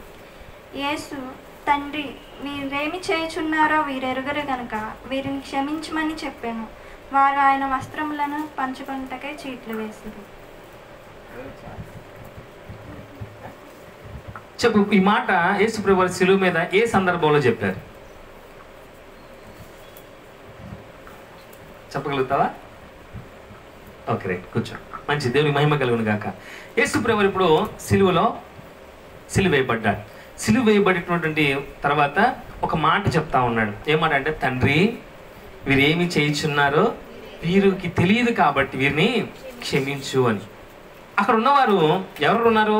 సైనికులు, ప్రధానులు, పరిచయులు, వీళ్ళందరూ ఉన్నారు. అసూయ కలిగిన వారు, మరికొంతమంది శిష్యులు, పారిపోయిన వాళ్ళు కూడా ఉన్నారు. ఎక్కడో దూరం నుంచి చూస్తూ ఉన్నారు. హల్లెలూయా. శిష్యులు అక్కడ ఉన్నట్టు రాయబడి ఉందా? చెప్పాలి. మరి ఎందుకు చెప్పా మాట? శిష్యులు ఉన్నారు అక్కడ. ఎవరున్నారు? యోహాన్ గారు ఉన్నారు అక్కడ. అలాగే దూరం నుంచి చూస్తున్న శిష్యులు, దొంగ శిష్యులు కూడా ఉన్నారు. ఎందుకంటే వాళ్ళ మత్తయి ఉన్నాడు, మార్కు, లూకా ఉన్నారు. ఎందుకు ఉన్నారంటే వాళ్ళు ఉన్నారు కాబట్టి అక్కడ జరిగిందంతా నోట్ చేశాడు. దేవునికి మహిమ కలుగును గాక. మొదటి మాట ఏంటి? అక్కడ యేసు ప్రభువు వారిని సిలువలో వేసిన తర్వాత కింద నవ్వుతున్నారు కొంతమంది. ఏమని? నువ్వు రాజువు కదా అని ఎక్కిరిస్తూ ఉన్నారు. కొంతమంది ప్రధానులు నవ్వుతూ ఉన్నారు, అవహేళన చేస్తూ ఉన్నారు, ఆయన విమర్శిస్తూ ఉన్నారు, ఆయన పొందిన రక్తాన్ని బట్టి రక్తం కారుతుంటే నవ్వుకుంటా ఉన్నారు. మీరందరూ ఎంత భయంకరం ఉన్నప్పుడు నా తండ్రి, నా ప్రభు ఏం చేస్తూ ఉన్నాడు? ప్రార్థన చేస్తూ ఉన్నాడు. హల్లెలూయా. ఏమని?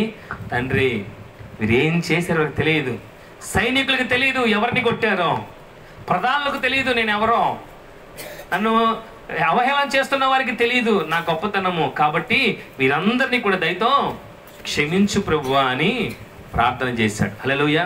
మన ప్రార్థన ఎలా ఉండాలో తెలుసా? ఈ మొదటి మాటలాగా ప్రార్థన ఉండాలి. ఏమని? మనల్ని ఎవరైనా అవహేళన చేసినా, తప్పుగా మాట్లాడినా, నీ వెనక మాట్లాడినా, ముందు మాట్లాడినా, నిన్ను దూషించిన, లేనిపోని నిందలు నీ మీద వేసిన, నా యేసు ప్రభు వారి మొదటి మాట, సిలువలో పలికిన మొదటి మాట ప్రకారము ప్రార్థన చేయాలి. హల్లెలూయా. ఇది ప్రార్థనకు రిక్వెస్ట్. ఏంటి తెలుసా? యేసయ్యా, వీళ్ళు ఎందుకు మాట్లాడారు వీళ్ళకి తెలియదు కాబట్టి వీరు నువ్వేం చేయి? క్షమించు. క్షమాపణ గుణం. ముందర ప్రియాంక చెప్పింది, క్షమించడం నేర్చుకోవాలి. ఈ మొదటి మాట ద్వారా దేవుడు క్షమించాడు. కొరడాలతో కొట్టిన వారిని అంటున్నాడు, వీళ్ళు ఏం చేస్తారో తెలియదయ్యా. వాళ్ళకి తెలియదా? సైనికులకు తెలియదా అంటే తెలియదు. సైనికుల పని ఏంటో తెలుసా? వచ్చిన వారిని శిక్ష విధించడమే వాళ్ళ పని. అక్కడ ఉన్న వాళ్ళు యేసు ప్రభు ఇంకోళ్ళు వాళ్ళకి అనవసరం. యేసు ప్రభు అన్నారు, సైనికుల కొరకు ప్రార్థన చేస్తాను, అయ్యా నన్ను కొట్టిన సైనికుల్ని క్షమించు, నా మీద నిందలు మోపిన ప్రధానులను క్షమించు, మత పెద్దలను క్షమించు, అలాగే నా మీద ఉమ్ము మూసిన వారిని క్షమించు, నన్ను దుర్భాషలాడిన వారిని క్షమించు, నాకు మేకులు కొట్టిన వారిని క్షమించు. హల్లెలూయా. ఈ మాట ద్వారా మనకేం అర్థం అవ్వాలంటే క్షమాపణ గుణం అర్థం అవ్వాలి. హల్లెలూయా. మనము క్షమించే వారిగా ఉండాలి. ఈ రోజు నుంచి మనం ఎలాంటి వారిగా ఉండాలి? క్షమించే వారిగా ఉండాలి. ఈ క్షమాపణ ఎవరి దగ్గర నుంచి? నేను ఒకప్పుడు సండే స్కూల్ పిల్లలకి ఒకరికి చెప్పాను. ఏం చెప్పానంటే, మీరు కొట్టుకోబాకండ్రా. సతీష్కి చెప్పాను, నిన్ను ఎవడేమన్నా అడుగుచ్చు అమ్మాయికి, వీళ్ళలో ఎవరైనా నిన్నేమన్నంటే యేసు నామని నీకు క్షమిస్తానని చెప్పరా అన్న. వాడు ఏం చేశాడు? వీళ్ళు మాటిగా నీకు గెలటం గిచ్చటం అని అవహేళన చేస్తుంటే వాడు ఉండి యేసు నామని నీకు క్షమిస్తున్నానంట. ఏంట్రా అన్నయ్య చెప్పిన మాట చెప్తున్నావు అంటే, యేసు నామమున క్షమిస్తున్నా అన్నాడంట. తర్వాత ఎవరో అన్నారంట మహానుభావుడు, వద్దురా బాబు నిన్నేమనంటే నన్ను క్షమిస్తున్నా అన్నావు, నీ జోలి నాకు వద్దని వెళ్ళిపోయాడు. దేవునికి మహిమ కలుగును గాక. క్షమించగల హృదయం మనకి ఇచ్చాడంటే మనం ఎవరమో తెలుసా? తప్పులను క్షమించే వారిగా ఉండాలి. హల్లెలూయా. మనం ఎదుటి వారిని మీద దాడి చేసేవారిగా కాదు. ఎవరేమో నేను తప్పుగా మాట్లాడితే యేసుప్రభువు వారు చెప్పిన అద్భుతమైన మాట, నేను నిన్ను క్షమిస్తున్నా. హల్లెలూయా. తండ్రి వీరేం చేయొచ్చు వీరికి తెలియదు కాబట్టి వీరిని క్షమించు. నువ్వు అనాలి, అయ్యా నేను ఎవరో తెలియక మాట్లాడారు, నా అంతరంగం తెలియక మాట్లాడారు, నా గురించి సంపూర్ణంగా తెలియక మాట్లాడారు కాబట్టి దయతో వీరిని క్షమించు ప్రభువా. నువ్వు ప్రార్థన చేస్తే సిలువలో పలికిన మాట నీ జీవితంలో నెరవేర్చగలిగితే నిజమైన క్రైస్తవురాలివి, క్రైస్తవుడు అవుతావు. దేవునికి మహిమ కలుగును గాక. మంచిది. ఇప్పుడు రెండో మాట దగ్గరికి వెళ్ళిపోతాం. దేవుడు రెండో మాట పలికాడు. లేకమ్మా.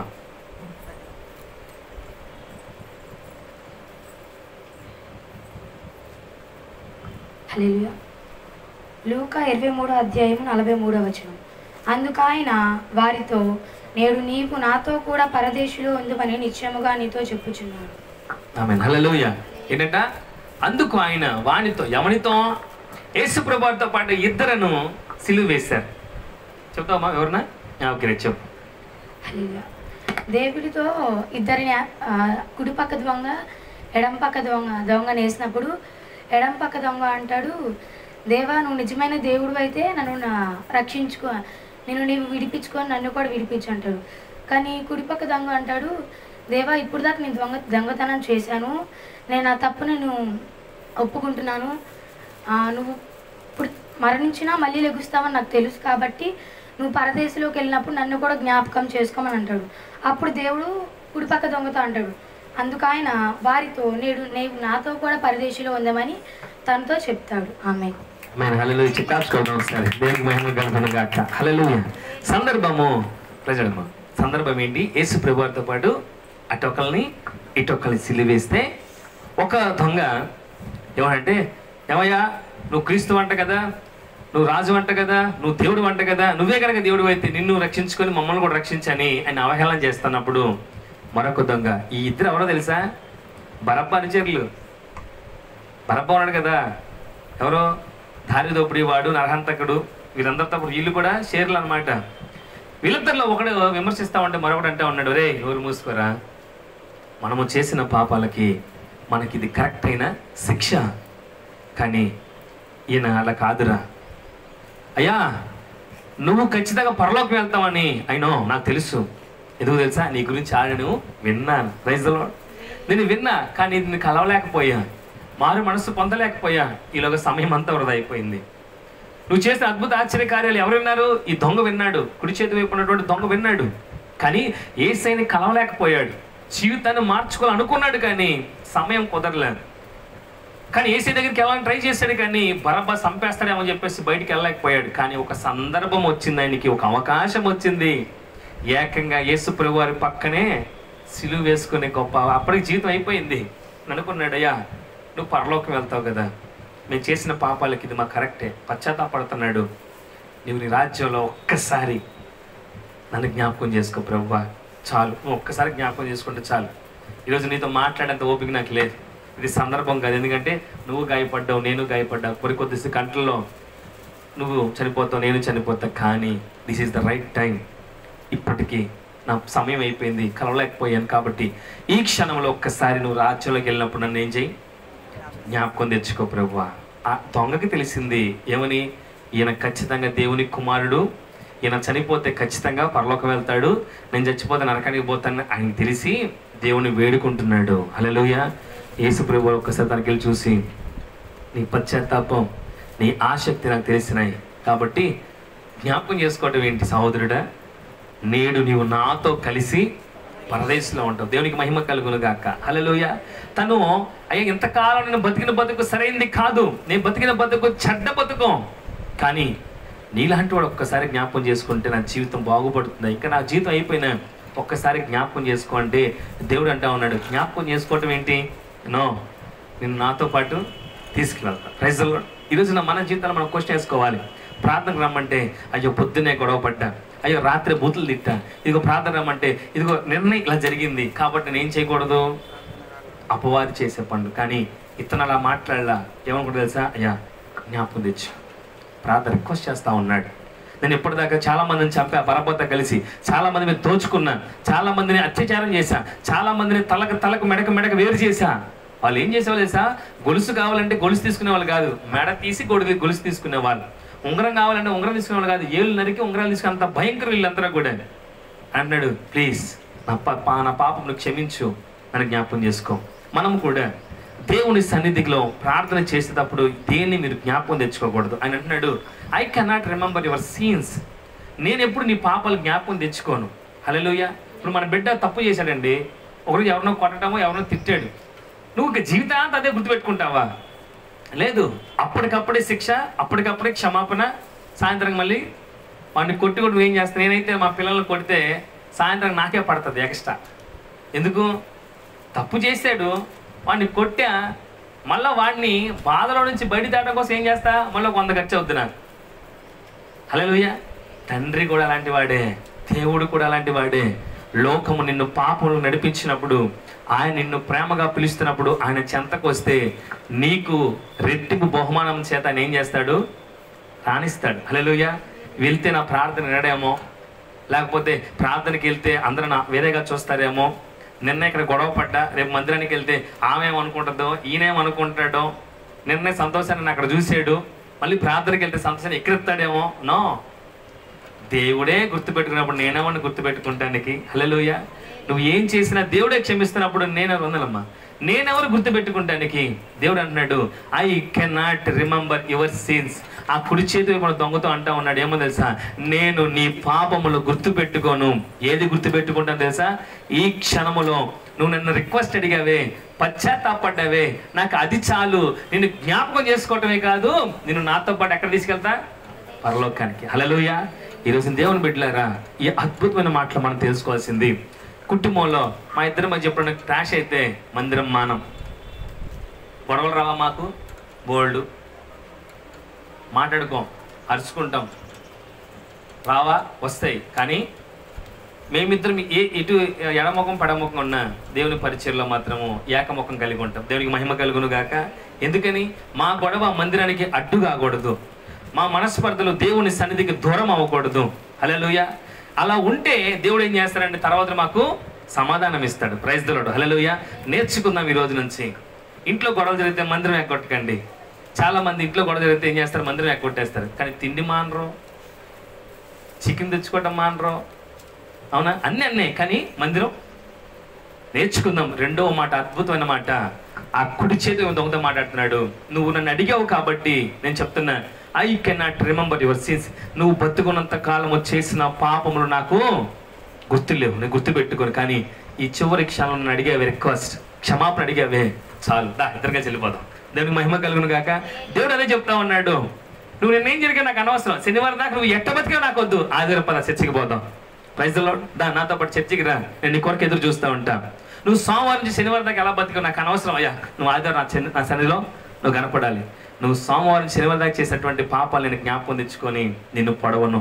హల్లెలూయా. సన్నిధికి వచ్చేయాలి. Praise the Lord. సోమవారం నుంచి గురువారం దాకా నువ్వు ఏం చేసావు దేవునికి అనవసరం, కానీ శుక్రవారం దేవుని సన్నిధిలో కనపడితే వచ్చే వారము అలా చేయకుండా దేవుడే చేస్తాడు. Praise the Lord. మంచిది, మంచి ఆ మాటను ఆ దేవుడు తెలియపరిచాడు. మూడవ మాట,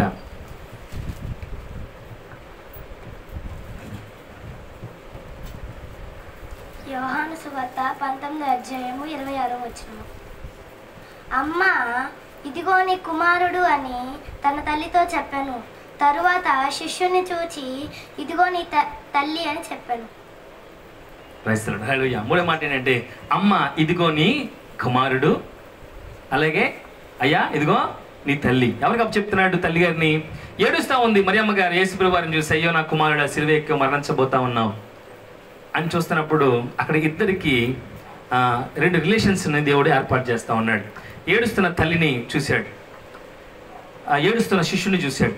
శిష్యుడు అనుకుంటున్నాడు, అయ్యా నువ్వు నన్ను నుంచి దూరం అయిపోతా ఉన్నావు. తల్లి అంటుంది, అయ్యా నువ్వు నన్ను దూరం వెళ్ళిపోతా ఉన్నావు. ఇద్దరిని పక్క పిలిచి అంటా ఉన్నాడు, అమ్మ ఇదిగో నీ కుమారుడు, శిష్యుడా ఇదిగో నీ తల్లి. హల్లెలూయా. దేవుడు చెప్తా ఉన్నాడు, ఈ రోజున ఎవరైతే కుటుంబంలో నాకెవరు లేరు, నన్ను ఎవరు పట్టించుకోరు, నన్ను ఎవరో ప్రోత్సహించరు. దేవుడు అంటున్నాడు ఐఎమ్ విత్ యూ, నేను నీకు తోడుగా ఉన్నా.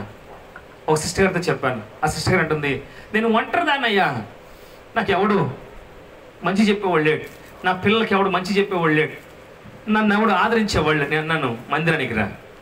మందిరానికి వస్తే దేవుడు అంటాడు, ఇదిగో అమ్మ నీ యొక్క అక్క, ఇదిగో నీ చెల్లి, ఇదిగో మీ అన్నయ్య, ఇదిగో మీ తమ్ముడు. ఆయన సన్నిధిలో చెప్తా ఉన్నాడు. నేను అన్నాను నువ్వు సంఘానికి రా, నీ మంచికి చెడుకి సంఘం ఉంటుంది. దేవునికి మహిమ కలుగును గాక. నువ్వు ఆకలితో నువ్వు వంటదని ఏడవబాక. సంఘంలో నువ్వు పాలు పొందులు తీసుకుంటే నువ్వు ఆకలితో ఉండవు. నువ్వు ఏడుస్తున్నప్పుడు సంఘం వచ్చి ఓదారుస్తుంది. నువ్వు ఏడుస్తున్నప్పుడు సంఘం వచ్చి నిన్ను ధైర్యపరుస్తూ ఉంటుంది. నువ్వు ఆకలితో ఉంటే సంఘం వచ్చి నీకు అన్నం పెడుతుంది. నీకు శ్రమ వస్తే సంఘం వచ్చి నిలబడుతుంది. నీ మంచి చెడులో సంఘం వచ్చి నిలబడుతుంది. దేవుడే అందుకే ఇస్తున్నాడు ఈ ప్రాంతానికి కూడా. ఈ సంఘము అందరికీ కూడా ఒక తల్లికి బిడ్డనిచ్చాడు, ఒక బిడ్డకి తల్లిని ఏర్పాటు చేశాడు. ఈ రోజున ఒంటరిగా ఉన్న ప్రతి ఒక్కరు దేవుడు మాట్లాడేది ఏంటంటే ఐఎమ్ విత్ యూ. దేవునికి మహిమ కలుగును గాక. ఇదిగో సంతోషాన్ని అక్కడ పెట్టా. నువ్వు సంతోషాల దగ్గరికి వెళ్తే అన్నగా ఇస్తున్నాడు. నన్ను చాలామంది అన్న అంటారు, కొంతమంది పాస్టర్ గారు అంటారు. ఈ రోజున దేవుడు నాకు ఇచ్చిన కుటుంబం మీరు. Praise the Lord. నేను ఒకప్పటికి ఒంటరిగానే వచ్చాను. మ్యారేజ్ అయిన తర్వాత నేను ఒంటరిగానే బాధపడ్డాను. అయ్యో ఎవరు లేరే, అత్తమామ లేరే, అమ్మ నాన్న లేరని బాధపడ్డా. ఈ రోజున నాకు బాగోలేదంటే నా ఇంటికి వచ్చి మీరున్నారు. దేవునికి మహిమ కలుగును గాక. సంతోషంలో నాతో కలిసి పాలు పంచుకునే కృప దేవుడు ఇచ్చాడు. హల్లెలూయా, హల్లెలూయా. ఇంట్లో మీరు ఏదైనా చేసుకుంటే నా ఇంటికి వస్తూ ఉంది, మా ఇంట్లో ఏదైనా చేసుకుంటే మీ ఇంటికి పంపించాలి. హల్లెలూయా. ఈ సంబంధం ఎవరు ఇచ్చారు? దేవునికి మహిమ కలుగును గాక.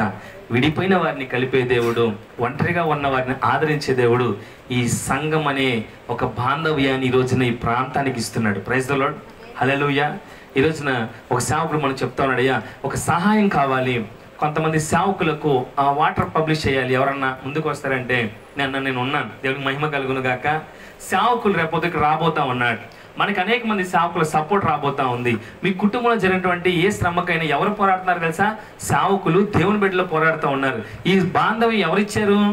దేవుడే ఇచ్చాడు. హల్లెలూయా. కుటుంబంలో నేను చెప్తా ఉంటాను కొంతమందికి ఏంటంటే, ఇంట్లో ఎవరైనా లేకపోతే నీకు యేసయ్య ఉన్నాడు. హల్లెలూయా. సంఘం ఉంది, సంఘం ఉంది. మనకి నీ మంచికి చెడుకు సంఘం ఉంది. నువ్వు ఏదైనా కానీ నేను నిజంగా చెప్తున్నాను, ఈ రోజున మీ కుటుంబాల్లో ఏ అవసరత ఉన్నా ఇక్కడికి వచ్చి మీరు తెలియపరిస్తే మీ కుటుంబంలో ఆ అవసరత దేవుడు లేకుండా చేస్తాడు. దేవునికి మహిమ కలుగును గాక. మీకు ఒక సపోర్ట్ ఉంది ఇక్కడ. సంతోషాన్ని ఒకసారి పిలిస్తే సపోర్ట్ ఉంది. మీ ఇరుగు పొరుగు వారిని పిలిస్తే సపోర్ట్ లేకపోవచ్చు, కానీ 24 గంటలు ఎవరున్నారంటే ఇక్కడ దేవుని కృప చేత మేమున్నామని ధైర్యం ఇస్తూ ఉన్నాం. ఈ ప్రాంతంలో అనేక మంది ఒంటరితో చాలా గమనిస్తూ ఉంటాను. శ్రమలో ఎవరు తోడు రారు, కన్నీటిలో ఎవరు తోడురారు. కానీ రోజున ధైర్యంగా చెప్తా ఉన్నాను, ఇక్కడ యేసే ఆత్మీయ సహవాస బిడ్డలో ఈ ప్రాంతానికి దేవుడు ఇచ్చాడు. దేవునికి మహిమ కలుగును గాక. హల్లెలూయా. 4వ మాట,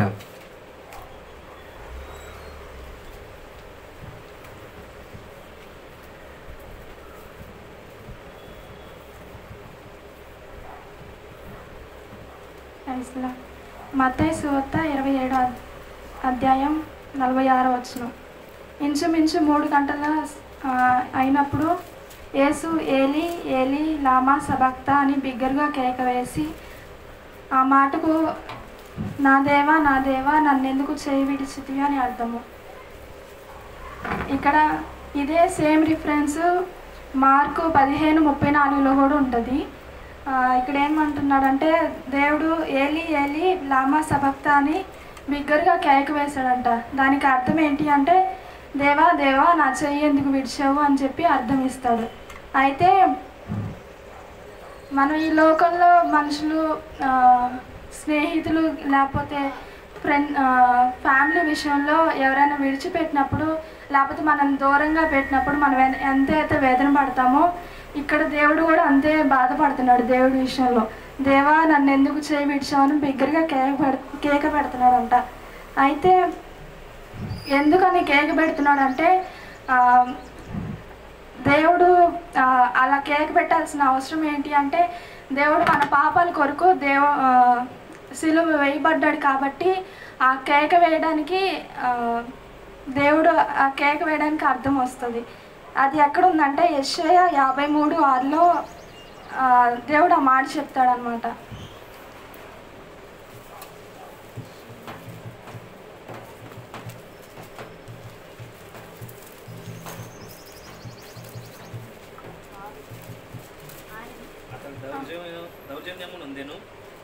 బాధింపబడినను అతడు నోరు తెరవలేదు.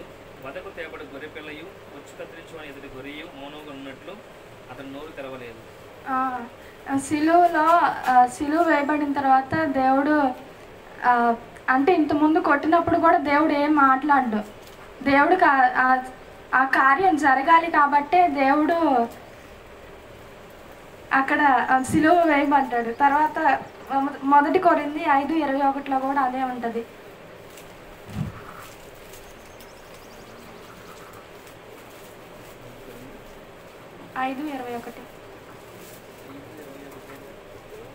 మొదటి కొరింథీ 5:21.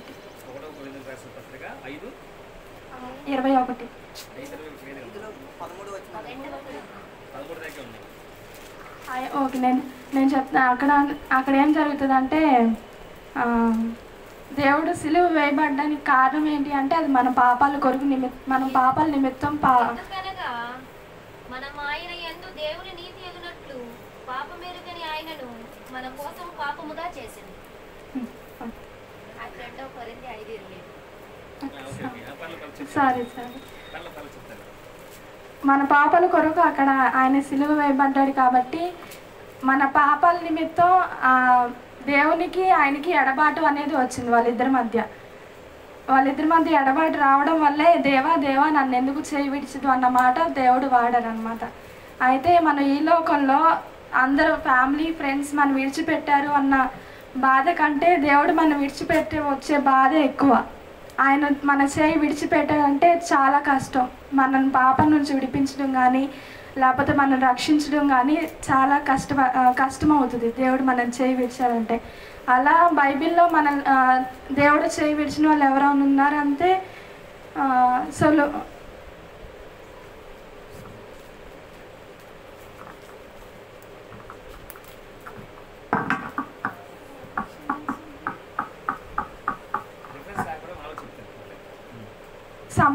సంసోను విషయంలో దేవుడు వదిలిపెట్టాడు కాబట్టి సంసోనికి ఎలా జీవించాడో మనం న్యాయపతులు 16:20 చూసుకోవచ్చు. దేవుడు ఇచ్చిన చక్కని వివరించినటువంటి సృష్టి గారికి ప్రభువుకి వందనాలు. మంచిది. హల్లెలూయా. నా దేవా నన్నేలా చేయి విడిచితివి. దేవుడు ఎందుకు ఈ యొక్క మాట చెప్పాడంటే కొన్ని విషయాలు సృష్టి గారు చెప్పారు, అది నేను చెప్తాను. నా దేవా నన్ను ఎందుకు. యేసు ప్రభువారు ఇప్పుడు నరరూపిగా వచ్చాడు, శ్రమలు పొందుతూ ఉన్నాడు, శిక్ష పొందుతూ ఉన్నాడు. కానీ ప్రతి క్షణము కూడా దేవునితో ఐక్యపరచబడి ఉన్నాడు. Praise the Lord. ఎందుకంటే ముందుగా రాయబడి ఉంటుంది అంటే నేను సిలువకు అప్పగించబడాలి అని చెప్తానే గెత్సెమనే తోటలో ప్రార్థన చేస్తాడు. ఏమంటే అయ్యా తండ్రి నీ చిత్తం అయితే ఈ గిన్నె నా నుంచి తొలగించు, తర్వాత అయినను నా ఇష్టం కాదు నీ చిత్తమే. హల్లెలూయా. యేసు ప్రభువారు లోకంలో ఉన్నప్పుడు ఆయన చిత్తాన్ని నెరవేర్చాల్సిన సమయం వచ్చింది. కానీ ఆయన అంటున్నాడు ఇంకా నాకు కొంత సమయము ఉంటే బాగుండు. ఇష్టం లేకుండానే యేసు ప్రభువారు ఒక ప్రార్థన చేశాడు. దేవుని చిత్తాన్ని బ్రేక్ చేయాలనుకున్నాడు. దేవా నీ చిత్తం అయితే కొంచెం ఈ గిన్నె నా నుంచి తొలగిస్తావా, ఈ బాధ నన్ను తొలగిస్తావా, ఈ వేదన నా నుంచి తొలగిస్తావా అని అడుగుతూనే నా ఇష్టము కాదు నీ చిత్తానికి లోపడుతున్నాను. ఈరోజు మనము కూడా చేస్తుంది ఏంటంటే అయ్యా ఎందుకు నాకు ఈ బాధలు పెట్టావు, ఎందుకు నాకు ఈ శ్రమలు పెట్టావు, ఎందుకు నన్ను ఇలాగ నడిపిస్తూ ఉన్నావు, ఎందుకు నా కుటుంబంలో చీకటి నువ్వు తీలేవా అంటే దేవుడు తీస్తాడు. కాకపోతే మనం అడగాల్సిన ప్రార్థన నా ఇష్టము కాదు నీ చిత్తమే. హల్లెలూయా. అలా చెప్పిన దేవుడు యేసు ప్రభువారు అక్కడికి వచ్చి సిలువలో వేలాడుతూ నా చెయ్యి ఎందుకు విడిచావు అని ఒక క్వశ్చన్ మార్క్ వేస్తున్నాడు అక్కడ. నా దేవా ఎందుకు నా చెయ్యి విడుస్తూ ఉన్నావు, ఎందుకు విడిచాడు దేవుడు చెయ్యి అంటే చెయ్యి విడవలేదు. బాధలు ఉన్నప్పుడు ఖచ్చితంగా మనం చేసే ప్రార్థన అంటే దేవా నాకు వెళ్ళి ఒకసారి నన్ను మర్చిపోయావా, నన్ను జ్ఞాపకం తెచ్చుకోవా అని మనం కూడా ఎన్నోసార్లు ప్రార్థన చేస్తాం. కుటుంబంలో శ్రమ కలిగినప్పుడు యేసు ప్రభు అంతే వేదంతో ఉన్నాడు. దేవునితో ఒక ఐక్యత తెగిపోయిందేమో, దేవుడు విడిచిపెట్టేశాడేమో, ఏంటి నేను ఈ బాధ ఇంకా ఎంతవరకు ప్రభువుని అనుభవించాలి, నేను నీ రాజ్యానికి త్వరగా రావాలి. ఎందుకని ఆల్రెడీ యేసు ప్రభు వచ్చినటువంటి ఆ యొక్క సమయం ముగించబడింది, తన చిత్తం నెరవేర్చబడింది. లేఖనం నెరవేర్చకూడదు, ఆయన ఏం చేయాలి, మరణించాలి. కానీ యేసు ప్రభు ఇంకా ఎక్కడున్నారు, ఆయన ఆశ కలిగి ఉన్నాడు. ఏమని, అయ్యా నేను నీ దగ్గరికి రావాలనుకుంటున్నా, నా చేయి విడిచిపెట్టి ఇంకా ఎక్కడ ఉంచావా, నన్ను త్వరగా తీసుకో. నేను త్వరగా నీ రాజ్యం చేరాలి, ఎందుకంటే 33.5 సంవత్సరాలు నేను నిన్ను విడిచిపెట్టి ఇక్కడికి వచ్చాను. నేను ఇప్పుడు ఎక్కడికి వెళ్ళాలి? నీ సన్నిధికి రావాలి. సో నన్ను చెయ్యి విడిచిపెట్టావా, అందుకే నన్ను ఇంకా ఇక్కడ ఉండటానికి అనుమతిస్తున్నావా? కాబట్టి నువ్వేం చేయి, వెంటనే మరలా నన్ను, మీరు ముందు మాటలు గమనిస్తే మరలా లాస్ట్లో ఒక మాట అంటాడు, ఏం తెలుసా? అది ఆయన వివరిస్తాడు 7వ మాట. ఇక్కడ గుర్తుపెట్టుకోండి, యేసుప్రభువు వారు ఏమన్నారు? నా దేవా నా దేవా నన్ను ఎందుకు చేయి విడిచితివి? చేయి విడిచే దేవుడు కానే కాదు. ఎందుకు విడవలేదు? నేను లాస్ట్లో మీకు కన్క్లూడింగ్ ఇస్తాను. మంచిది. 5వ మాట. 5వ మాట ఎవరు? యోహాను సువార్త 19వ అధ్యాయం 28వ వచనం. రాలేదా? సరే నేను చదువుతా, అయిపోయిందిగా. ఓకే. లేఖనము నెరవేరినట్లు నేను తప్పికొనుచున్నాను అనెను. దేవునికి మహిమ కలుగును గాక. ఏమి నెరవేర్చబడటం కోసం? లేఖనము నెరవేర్చబడటం కోసము నేను తప్పికొనుచున్నాను అని అడుగుతున్నాడు. అంటే చివరిగా ఆయన ఏం చేస్తున్నాడంటే తప్పిక అడుగుతా ఉన్నాడు. ఎవరిని? ప్రజల్ని. కానీ వాళ్ళు ఏమి ఇచ్చారు ఆయనకి? అమ్మా, చేదు చెరకిచ్చారు. ఈరోజు మిమ్మల్ని అడుగుతా ఉన్నాడు ఏమంటే, ఈ గుడ్ ఫ్రైడే రోజున నేను తప్పికొనుచున్నాను. ఎవరైనా ఇప్పుడు యాకోబు బావి యొద్ద ఒక స్త్రీ వచ్చింది. ఎవరావిడ? సమరయ స్త్రీ. యేసుప్రభువు ఏమడిగారు? అమ్మా, నీళ్ళే అడిగింది. ఆవిడేమనింది? మీరు యూదులయ్యా, మేము సమరయులు, నేను నీకు నీళ్ళు ఎలా ఇస్తా, మీరు నన్ను అడగకూడదు కదా అని అక్కడ ఏం చేసింది? ఆయన ఏమన్నాడు? నువ్వు ఇచ్చి నీళ్ళు తాగినవాడు మళ్ళీ దప్పికొంటాడమ్మా, కానీ నేను ఇచ్చి నీళ్ళు తాగివాడు అన్నాడు కూడా దప్పికొండని చెప్పాడు. ఇప్పుడు మళ్ళీ దేవుడు అదే క్వశ్చన్ వేస్తా ఉన్నాడు. ఏమని? నేను దప్పికొనుచున్నాను. అక్కడ అడిగితే వాళ్ళు ఏం చేయాలి? చేదు చిరకిచ్చారు, అవమానించారు. మిమ్మల్ని అడుగుతా ఉన్నాడు, నేను మీ వద్ద నుంచి కోరుకున్నటువంటి ఆ జీవజాన పాడతాం కదా, జీవనదిని నా హృదయములో ప్రవహింపచేయుమయ. అలా ప్రవహించేటువంటి హృదయం ఎలా ఉంటుందంటే నింపబడి ఆనందముతో సంతోషముతో ఉంటుంది. దేవుడు నీ జీవనదిలో నుంచి ఏమడుగుతా ఉన్నాడంటే నీళ్ళు అడుగుతా ఉన్నాడు.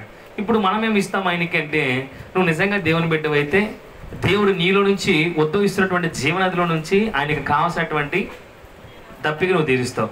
లేదనుకో నీ పాత తర్వాత జీవితాన్ని ఆ మురికి గుడ్డగా, ఆ స్పాంజిలో మురికి ఆయనకి ఏమి ఇస్తావు? చేదు చిరకనిస్తావు. ఇప్పుడు ఆయన కోరుకుంటున్నాడు, ఈ గుడ్ ఫ్రైడే రోజు ఆయన అడుగుతున్నాడు ఏమని?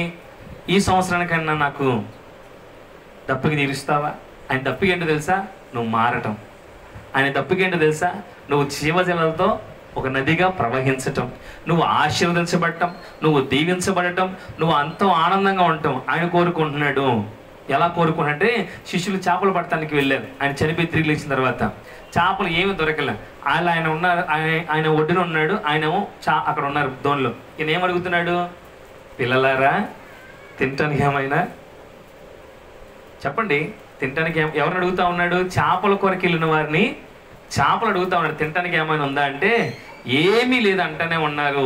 ఈయన ఏం చేస్తున్నాడు? ఒడ్డున కూర్చుని ఆల్రెడీ వారి కొరకు వంట చేస్తా ఉన్నాడు. దేవునికి మహిమ కలుగును గాక. వాళ్ళు ఎప్పుడు గుర్తుపట్టారు? ఎప్పుడు యేసుప్రభువు వారి కుడి చేతి వైపు వలయ అంటాడో అప్పుడు గుర్తుపట్టారు. వీళ్ళు అక్కడ నుంచి ప్రభువారిని గమనించి బయటకు వచ్చేసరికి ఆయన ఏం చేస్తా ఉన్నాడు? అక్కడ వారి కొరకు వంట చేస్తా ఉన్నాడు. ఈ రోజున మిమ్మల్ని తప్పిక అడుగుతానే మీ కొరకు జీవ నదులు పారజేయటానికి ఆయన సిద్ధంగా ఉన్నాడు. హల్లెలూయా. నువ్వు ఏం నిలుస్తావు? ఆయన తప్పిక ఎలా తీరుస్తావు? చివరిగా వాళ్ళని చూసి, సైనికులను చూసి తప్పికొనుచున్నాను, ఇప్పటికైనా చేంజ్ అవుతావా అంటే లేదు, నీకు తప్పికొంటే నీళ్లు కాదు కదా, ఏమేమని చెప్పి చేదు చిరకను ఆయనకు నోటి దగ్గర పెట్టారు. హల్లెలూయా. ఈరోజు ఆయన నోరు తెలిసి అడుగుతాను, నీ గుడ్ ఫ్రైడే రోజైనా నాకు తప్పుకి తీరుస్తావా? నా ఆశ తీరుస్తావా? నా ఆలోచన తీరుస్తావా? నాకు నచ్చినట్టుగా నువ్వు బతుకుతావా అంటే లేదు ప్రభువా, నీకు ఈ సంవత్సరం కూడా తీసుకొచ్చి నా పాప జీవితాన్ని నీ మూతి దగ్గర పెడతా. హల్లెలూయా. ఆయన ఏం చేశాడు తెలుసా? చేదు చిరిక పట్టుకోగానే మూతి తిప్పేసుకున్నాడు, ముఖం తిప్పేసుకున్నాడు. ఆ స్పాంజి నోటి దగ్గర రాగానే దాన్ని కరిచి అనగా దాన్ని తీసుకొని ట్రై చేశాడు. అది చేదు చిరగన్నప్పుడు ఆయన ఏం చేశాడు? పక్క తిప్పు. ఈ రోజున మనల్ని కూడా పక్క తిప్పుకుంటాడు. జాగ్రత్త. తప్పుకుంటున్నాడు ఆయన. ఎవరి కొరకంటే 2 పేతురు 3:9 ఉంటుంది, ఎవ్వరు నశించిపోకూడదు, అందరూ నింపబడాలి. అందరూ కూడా ఆ రాతి బాణల్లాగా నీళ్ళతో నింపబడితే ఆ నీళ్లు ద్రాక్షరసమైనట్లుగా మనము కూడా నింపబడాలి. ఆశీర్వాదము దీవెన చేత నింపబడాలి, మారు మనసు చేత నింపబడాలి. నువ్వు నింపబడ్డప్పుడు ఆయన నీలో నుంచి జీవనదులు ఓటను ఆయన ఏం చేస్తాడు? బయటికి తీసుకొస్తాడు. దేవునికి కావాల్సింది ఆ దప్పిక. మరి ఈ సంవత్సరాన్ని ఎంతమంది ఆయన దప్పిక తీరుస్తారు? ఎంతమంది ఆయన కోరుకున్న ఆశ నెరవేరుస్తారు? మీరు కూడా సైనికుల్లాగా చేదు చిరకనిస్తారు ఈ సంవత్సరం కూడా. ఈ 2025 సంవత్సరం దేవుడు అడుగుతా ఉన్నాడు, నేను తప్పికొంటున్నా, ఏమిస్తావు? ఈ సంవత్సరం కూడా కానీ ఇదే పాపిష్టి జీవితం. దేవుడు అంటాడు, ముఖం తిప్పుకుంటాడు. గుర్తుపెట్టుకోండి. హల్లెలూయా. దేవుడు నిన్ను అడిగినప్పుడు సంతోషముతో ఇచ్చే బిడ్డగా నువ్వు ఉంటే దేవుడు అంతకు రెట్టింపుగా నిన్ను దీవిస్తాడు. హల్లెలూయా. ఒక మాట చెప్పి నేను ముందుకు వెళ్తాను. ఒక ప్రవక్త వచ్చాడు. ఎక్కడికి? ఒక ప్రాంతానికి వచ్చాడు. అక్కడ ఒక స్త్రీ పొడలు ఏరుకుంటా ఉంది. ఆవిడని అడిగాడు, అమ్మ నాకు తినడానికి ఏముందంటే, మా ఇంట్లో కొద్దిగా పిండి కొంచెం నూనె ఉంది, ఈ రాత్రికి 2 అప్పాలు చేసుకొని మీ ఇద్దరం నేను నా కొడుకు తిని చచ్చిపోదాం అనుకుంటున్నానంటే అందులో మొదటిగా నువ్వు నాకు ఒక అప్పం చేసుకురా అన్నాడు. ఎల్లవయ్యా చెప్పావులే కానీ మాకుందే 1-2 అప్పాలు అవి తిని చచ్చిపోదాం అనుకుంటే నీకెందుకు ఇస్తా అనలా. ఏం చేసింది? తీసుకొచ్చి ఇచ్చిందా లేదా? ఏం జరిగింది?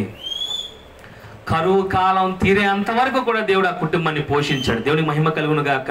ఈ రోజున దేవుడు మీ నుంచి కోరుకునేది, ఆయన తప్పిక తీరుస్తావా? ఆయన కోరుకున్నట్టుగా జీవిస్తావా?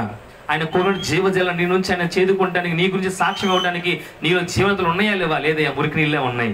దేవుడు అడుగుతున్నాడు, ముఖం తిప్పేసుకుంటాడు. ఈ 2025 సంవత్సరంలో ఒక అవకాశం ఇస్తా ఉన్నాడు. ఇప్పటికైనా నువ్వేం చేయి? శుద్ధీకరించబడాలి. మురికి నీళ్ళ నుంచి మినరల్ వాటర్ తెస్తా ఉన్నారు. ఉప్పు నీళ్ళ నుంచి మినరల్ వాటర్ తెస్తా ఉన్నారు. మరి మన పాప జీవితం నుంచి కూడా దేవుడు ఏం చేయాలనుకుంటున్నాడు?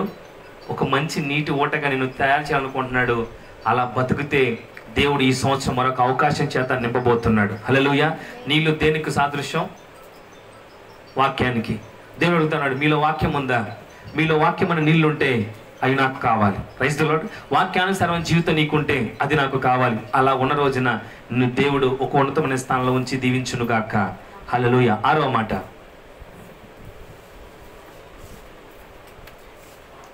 ఒక 10 నిమిషాల్లో ముగిస్తాను. యోహాను సువార్త 19వ అధ్యాయం 30వ వచనం. సమాప్తమైనది. Praise the lord. హల్లెలూయా. ఈ సమాప్తమైనది ఎప్పుడు చెప్తాడు తెలుసా? ఈ చేదు చిరకను పుచ్చుకొని ముఖం తిప్పుకొని ఆయన చెప్పే మాట సమాప్తమైనది. హల్లెలూయా. ఇప్పుడు నేను చెప్పాను కదా, ఎవరైతే ఈ 2025 సంవత్సరం అనగా ఈ రోజున ఆయన దప్పిక అడిగినప్పుడు ఆయన నీ నుంచి కోరుకున్నటువంటి జీవజలం ఇవ్వకుండా ఎవరైతే ఆయనకి చేదు చిరకనిస్తారో దేవుడు ముఖం తిప్పుకొని ఇంకా సమాప్తం అయిపోయింది ఈ బతుకు. ఇక నీ ఆశీర్వాదాలు సమాప్తం అయిపోయినాయి. ఇక నీకు ఒక దీవెన సమాప్తం అయిపోయింది. ఎందుకంటే ఈ రోజు వరకు కూడా నీ నుంచి నేను కోరుకున్న ఆ యొక్క దప్పిక తీరబట్టం లేదు కాబట్టి సమాప్తం అయిపోయిందని దేవుడు కనుకంటే మన జీవితాలు అక్కడితో ఆగిపోతాయి. లేఖనము ప్రకారం దప్పికొన్నాడు, లేఖనము ప్రకారం చేదు చిరకను పుచ్చుకున్నాడు అని అంటున్నాడు. ఇంకా అయిపోయింది, సమాప్తం. హల్లెలూయా. హల్లెలూయా. ఇప్పుడు చివరి మాట అన్న కనుకలు ఇస్తాడు. 7వ మాట. దేవుని చేత సమాప్తమైన అనిపించుకోవాకండి. దేవుడి దగ్గర నుంచి ఎప్పుడు మనకి కూడా నిరంతరం రావడానికి అవకాశాలు ఉన్నాయి. మన మరణము సమాప్తంతో సమానం కాదు. ఈరోజు మన జీవితంలో దేవుడు ఇచ్చేది ఏంటో తెలుసా? నిరంతరం కూడా ఆయన దగ్గర నుంచి నువ్వు పొందుకోవాలి. ఆయన కూడా ఒక మాట సమాప్తం అయిపోయిందంటే మన జీవితాల్లో వచ్చే కూడా ఆగిపోతాయి. లూకా సువార్త 23వ అధ్యాయం 46వ వచనం అనుకుంటా. టన్నా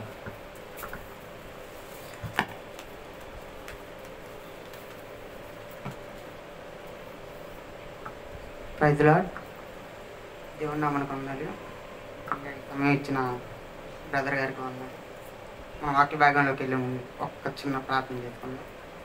పరిశుద్ధుడైన తండ్రి, మహోన్నతుడ, సర్వశక్తిమంతుడ, ప్రభుగల దేవ, ఈ రోజునైనా ప్రభా శుభ శుక్రవారం నాయుడు ప్రభా ఈ ఆరాధన అంతట్లోనైనా ప్రభా మీరు నడిపించినందుకు మీకు కృతజ్ఞతాస్తుతులు చెల్లించుకుంటున్నాను ప్రభా. అలాగే నైనా ప్రభా మీ మాటలు 7 మాటలు పలికే ధన్యత మాకు ఇచ్చారని అయినా ప్రభా, వాటిని గుర్తు తెచ్చుకుని అయినా ప్రభా వాటిని మాదిరిగా మేము నడిచే భాగ్యం దయచేయండి అయినా ప్రభా.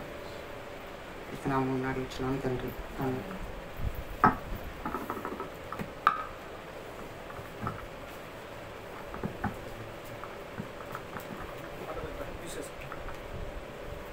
దేవుడు 7వ మాట చివరగా పలికిన మాట సెలవులో ఉండి లూకా సువార్త 23వ అధ్యాయం 46వ వచనం. తండ్రి నీ చేతికి నా ఆత్మను అప్పగించున్నాను అని చెప్పారు. ఆత్మని అప్పగించుకుంటున్నాం అని అంటే మన శరీరంలో, మన దేహంలో ఆత్మ ప్రాణము, శరీరము అన్నయ్య చెప్పారు చాలా సందర్భాల్లో వాక్యం. ఆ మూడు ఉంటేనే ఒక మనిషి బ్రతకగలడు. ఆ మూడు లేకపోతే మనిషి బ్రతకలేడు. కానీ దేవుడు ఇప్పుడు అందరికీ పరలోక రాజ్యాన్ని సృష్టించిన దేవుడికి ఆత్మ ఏంటి అని ఉండిద్ది కదా. ఇప్పుడు ఆయన ఆత్మ వదలడం అంటే చనిపోవడం ఏంటి? ఆయనకు మరణం ఉండదు కదా. ఆయన ఆత్మని అప్పగించుకొనుచున్నాను తండ్రి అని పెద్ద కేకలు వేసి గొప్ప శబ్దంతో శిలువలో చెప్తాడు. చెప్పినప్పుడు దేవుడు పాత నిబంధన ప్రకారం ఒక మానవుడు వచ్చి మనిషి కుమారుడిగా జన్మించి మన కోసం ఒక గొర్రెపిల్ల బలి అవుతుంది అని శాసనాల ప్రకారం చెప్పినప్పుడు మనిషి రావాలంటే శరీరం కావాలి. శరీరం ఉంటేనే మనిషిగా మనం గుర్తించగలం. శరీరం లేకపోతే మనిషిని గుర్తించలేం కదా. ఇప్పుడు మనకు ఒక మాట గాలిలో వినపడింది అనుకో, దాన్ని ఏమనుకుంటాం? ఆత్మ అంటే దెయ్యం అనుకుంటాం. అక్కడ ఏదైనా రూపం కనిపిస్తే ఆ రూపాన్ని కూడా మనం దెయ్యం అనుకుంటాం. కానీ ఒక మనిషి శరీరంలో ఉండి మాట్లాడితేనే మనం ఈయన మనిషి అని స్టేబుల్గా తీసుకోగలం. కానీ ఆత్మ విషయం, శరీరము, ప్రాణము ఈ మూడు కలిసి ఉంటేనే మనం ఉండగలం. కాబట్టి దేవుడు శరీర రూపంలో భూమి మీదకు వచ్చి ఆయన నడవడిక ఎలా నడిచాడంటే 3.5 సంవత్సరాలు 12 మంది శిష్యుల్ని వెంట పెట్టుకొని ఆయన ఎలా నడిచాడు, ఎలా యథార్థవంతంగా నీతిమంతుడిగా ఎలా జీవించాడు, అలా మనం కూడా ఆయన పోలి ఆయన మాదిరిగా మనం నడవాలని ఆయన 3.5 సంవత్సరాలు సువార్త ప్రకటించాడు. ప్రతి ప్రదేశము తిరిగి ఆ సువార్త ప్రకటించినప్పుడు కొంతమంది ఇప్పుడు పాస్టర్ గారు చెప్పినట్టుగా మత పెద్దలు, సద్దుకైలు, పరిసయ్యులు వీళ్ళంతా కూడా ఆయన చేసిన మేలుడు వాటిని బట్టి మతాధిపతులకి అసూయ కలిగి మతాధిపతులకి అసూయ కలగడం వల్ల ఆయన ఏ పాపం చేయకుండా సిలువ వేశారు. సిలువ వేసినప్పుడు ఆయన ఆత్మ లాస్ట్ వాడు అదే కదా, తండ్రి నీ చేతికి నా ఆత్మను అప్పగించున్నాను అని చనిపోతారు. చనిపోయినప్పుడు దాన్ని బట్టి రెఫరెన్స్ మనం ఏం తీసుకోవాలి అని అంటే, అక్కడ కలవరి కొండ మీద ఒకవైపు మరణం జరిగిద్ది, ఇంకోవైపు యెరూషలేము కొండలో దేవాలయం ఉండిద్ది. దీంట్లో ఇప్పుడు నేను చెప్పినట్టుగా శరీరము, ఆత్మ, ప్రాణము ఈ మూడు లేకపోతే మనిషి అలా లేడో, దేవుని యెరూషలేము మందిరంలో కూడా ఆవరణము, పరిశుద్ధ స్థలము, అతి పరిశుద్ధ స్థలము అనేవి 3 విభాగాలుగా ఉండేవి. ఆ 3 విభాగాల్లో ఒక అతి పరిశుద్ధ స్థలానికి, అతి పరిశుద్ధ స్థలానికి మధ్యలో ఒక తెర ఉండేది. ఆ తెర ఎంత బలమైనదంటే ఒక గోడ కంటే, ఒక కాంక్రీట్ పిల్లర్ కంటే అంత బలమైనది. అది దేవుని సృష్టి ద్వారా ఆ తెర అనేది జరిగింది. దేవుడు ఎప్పుడైతే పెద్ద కేకలు వేసి గొప్ప శబ్దంతో తండ్రి నీ చేతికి నా ఆత్మ అప్పగించుకొనుచున్నాను అని అన్నాడు, అప్పుడు పరిశుద్ధ స్థలంకి, అతి పరిశుద్ధ స్థలముకి ఆ తెర అనేది నడివిగా చిరిగిపోయింది. నడివిగా చిరిగిపోయినప్పుడు అప్పుడు అంటే మనం మన పాపాల కోసం, మనం చేసిన తప్పిదముల కోసం దేవుడు ఎలా అయితే ఆయన ప్రాణాన్ని బలర్పించాడో, దేవునికి తన ఆత్మని ఇచ్చాడో, అప్పుడు మనకి పరలోక రాజ్యానికి మార్గం సులువైందని మనం తెలుసుకోవాలి దాన్ని బట్టి. కానీ మనం అది తెలుసుకోకుండా ఇంకా మనం పాపంలోనే జీవిస్తున్నాం, పాపంలోనే బతుకుతున్నాం. ఇప్పుడు నేను ఇలా చెబుతున్నా కానీ చాలా భయంగా ఉంది, ఎందుకంటే నేను కూడా లోకానుసారంగా తిరుగుతున్నా కాబట్టి.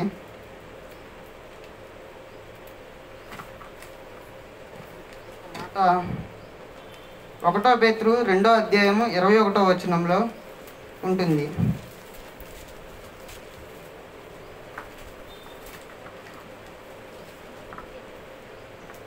పేతురు 2వ అధ్యాయము 21వ వచనం. క్రీస్తు కూడా మీ కొరకు బాధపడి తన అడుగు జాడల యందు నడుచుకొనున్నట్లు క్రీస్తు, యేసు ప్రభు క్రీస్తు మన కొరకు బాధపడి మన కోసం తన అడుగుజాడల యందు నడుచుకోవడానికి 3.5 సంవత్సరాలు తను ప్రయాసపడి సువార్త ప్రకటించి శిష్యులందరినీ తిప్పుకొని జనులందరికీ సువార్త ప్రకటించి ఆయన అంటాడు కదా, నేనే మార్గము, నేనే సత్యము, నేనే జీవము, నా నుంచి తప్ప పరలోకానికి ఎవరూ చేరుకోలేరు అని. అలాగా మన కోసం బాధపడి తన అడుగుజాడల యందు మనం నడుచుకొని ఆయన ఆయన్ని చూసి ఒక మాదిరిగా మనం పరలోకం వెళ్ళడానికి ఒక మాట చెప్పారు. ఆ మాటని మనం తీసుకొని పరిశుద్ధులుగా, అంటే ఎక్కడి నుంచైనా ఇప్పటి నుంచైనా మన తప్పిదములను, ఇప్పుడు చెప్పారు కదా అన్నయ్య శుభ శుక్రవారం, ఈరోజు దేవుణ్ణి సెలవేశారు అందరూ కొమ్ములు కొట్టుకొని బాధపడతా ఉంటారు. ఆయన్ని 2025 సంవత్సరాల క్రితం సిలువేస్తే ఇంకా కూడా మీరు ఆ సెలవులోనే చూస్తున్నారు, ఆ గాయాల్లోనే చూస్తున్నారు దేవుణ్ణి అని చెప్పారు. ఆ గాయాలు నిజంగా మనం ఆ రోజే కాకుండా రోజు కూడా, ప్రతిరోజు కూడా మన తప్పిదములు, మన పాపములు, మన మాటలు, మన ప్రవర్తన, వీటి వల్ల కూడా ఆయనకి రోజు వేస్తూనే ఉన్నాం. ఈ శుభ శుక్రవారం నాడు కూడా మనం వాటిని అన్నిటిని విడిచి ముందుకి సాగాలని ఆయన ఒక మాదిరిగా మరి ఈరోజు ఒక తరుణాన్ని మనకి ఇచ్చారు. అదే దేవుడు 3.5 సంవత్సరాలు కూడా చెప్పారు. ఆయన లాస్ట్ పరలోకపు తండ్రికి మనం అప్పగించుకునే ఆత్మను యథార్థవంతులుగా, పవిత్రులుగా, నిజాయితీగా, నిష్కపటముగా తండ్రికి ఇష్టలయ్యి మనం అప్పగించుకోవాలంట. అంటే ప్రతి మనిషి తను చనిపోయే కొన్ని క్షణాల ముందు తెలిసిద్ది. కొన్ని క్షణాల్లో మనం చనిపోతాం, కొన్ని గడియల్లో మనం చనిపోతాం. ఎందుకు మనకు ఒంట్లో బాగాలేక బాగా నీరసంగా ఉన్నప్పుడే ఒక్కొక్కసారి అనిపించింది మనం చనిపోతే బాగుంది కదా, ఇంకా ఎందుకు ఈ బతుకు అని మంచంలో ఉన్నప్పుడు చాలామంది పెద్దవాళ్ళ దగ్గర నేను ఆ మాట విన్నా. ఇంకా అయిపోయింది కదా, ఇంకా తీసుకెళ్ళిపో దేవుడా అది అంటూ ఉంటాయి. అంటే ఒక మనిషి తను చనిపోయే ముందు తెలుస్తున్నప్పుడు తన ఆత్మ ఎంత పరిశుద్ధంగా, ఎంత నీతిమంతులుగా, ఎంత యథార్థంగా జీవిస్తే, ఇప్పుడు యేసు ప్రభు వారు అంత నీతిమంతులుగా, అంత పరిశుద్ధులుగా, నిష్కపటంగా, కల్మషం లేనివాడిగా, కపటం లేనివాడిగా 3.5 సంవత్సరాలు తన 12 మంది శిష్యుల్ని తిప్పుకొని సువార్త ప్రకటించి, వాళ్ళందరి మధ్యలో సువార్త ప్రకటించి, ఆయన ఏ పాపము లేకుండా ఉంటేనే ఆయనకే మరణం తప్పలేదు. అలాంటిది మనం పొద్దున్న లెగిస్తే సాయంత్రం వరకు కూడా ఆ మరణంలోనే, ఆ పాపంలోనే, వాటిలోనే బ్రతుకుతూ ఉంటాం. మరి మనం ఇంకా మనలో కూడా కొంచెం మార్పు అనేది మనం మార్చుకున్నప్పుడు, మన ఆత్మని మనం పరిశుద్ధత చేసుకున్నప్పుడే కదా మన ఆత్మని తండ్రికి అప్పగించగలం. మన ఆత్మను తండ్రిగా అప్పగించగలగాలి అంటే మనం ముందు దేవుని మాదిరిగా, దేవుని చెప్పినట్టుగా, ఆయన చెప్పిన నడవడికను బట్టి మనం నడుచుకుంటేనే ఆయనకి అప్పగించగలం. కొద్ది మాటలు దేవుడు దీవించిన గాక.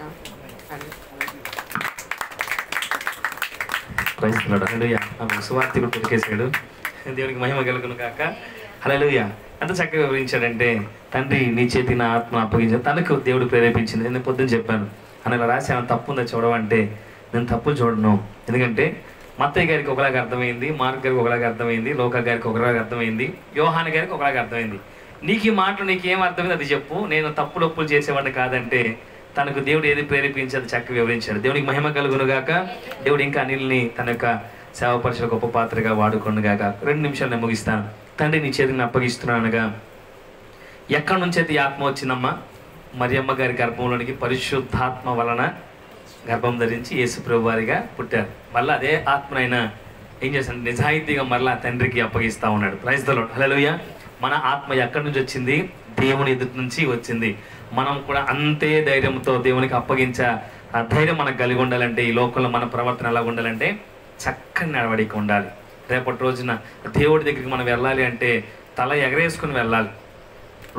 లోకానుసారంగా జీవించి మరణించడం వేరు, దేవునికి మన ఆత్మను అప్పగించడం. మనం ఎవరిని పోలి నడుస్తున్నాం? క్రీస్తుని పోలే కదా. మన క్రీస్తు వారు ఆయన యొక్క పరిశుద్ధాత్మను దేవునికి అప్పగించడానికి ఎంత ధైర్యం చూపించాడో మనము కూడా తనన్నట్టుగా మన మరణకాలం ముందు చివరి దశలో కూడా ధైర్యంగా, ప్రభువా నేను చచ్చిపోతే ఖచ్చితంగా నా ఆత్మ నీ యొద్దకు చేరుతుంది అన్నంతగా గొప్పగా బతకాలి. హల్లెలూయా. కాబట్టి కొన్ని విషయాలను చెప్పి నేను ముగిస్తాను. చివరిగా ఇప్పటిదాకా 7 మాటలు చదివినటువంటి మీ అందరికీ కూడా ప్రభు పేట వందనాలు. ఇంకా సమయం ఎక్కువ అవుతుంది కాబట్టి ఒక 2 నిమిషాలు ముగిస్తాను. చివరిగా సిలువ యాత్రలో ఏం తెలుసుకోవాలనే విషయాలను చెప్పి ముగిచ్చేస్తాను. ఒకటిగా చూస్తే నమ్మిన శిష్యులు యేసుప్రభు వారిని మోసం చేశారు ఇదే యాత్రలో. తర్వాత చూస్తే సువార్త వినిన ప్రజలు బాధపడ్డారు. తర్వాత చూస్తే ఏమీ తెలియని సైనికులు విమర్శించారు. శతాధిపతి యేసుని నమ్మాడు, దొంగ ఎగతాళి చేశాడు. మరొక దొంగ యేసుని నమ్మి విజ్ఞాపన చేశాడు. శిష్యుడు తల్లికి బిడ్డ అయ్యాడు. దారిన పోయే సీమోను యేసుప్రభు వారికి సహాయకుడిగా ఉన్నాడు. మోసిన సిలువకు గుర్తింపు వచ్చింది. అప్పటిదాకా సిలువకు గుర్తింపు ఉందా? లేదు. యేసుప్రభు వారు దాన్ని మోసి దాని మీద బలియాగమైనప్పుడే దానికి విలువ వచ్చింది. ఈ రోజున మనం కూడా యేసుప్రభు వారిని మోసేవారిగా ఉండాలి. గాడిద పిల్లకి ఎప్పుడు విలువ వచ్చింది? యేసుప్రభు వారిని మోసిన తర్వాత. మనకు కూడా క్రీస్తును మోసినప్పుడే విలువ కలుగుతూ ఉంది. తర్వాత ఆకాశానికి తెలిసి చీకటి అయిపోయింది, భూమి కంపించింది.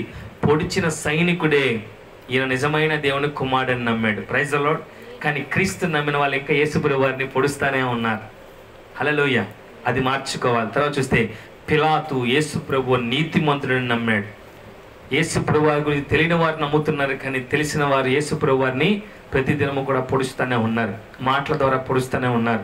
నిజంగా కనుక యేసుప్రభు వారు ఇక్కడే కనుక్కుంటే ఒక మాట చెప్తారు ఏంటంటే, వాళ్ళు చేసింది గొప్ప విషయం కాదు, 2025 సంవత్సరాల క్రితం జరిగింది గొప్ప విషయం కాదు, కానీ 2025 సంవత్సరాల తర్వాత అనగా ఈ 2025 సంవత్సరాలంతా కూడా ప్రతి దినము కూడా దేవుని బిడ్డల చేత, దేవుని రూపంలో ఉన్న వారందరి చేత ఆయన ఏం చేయబడతా ఉన్నాడు?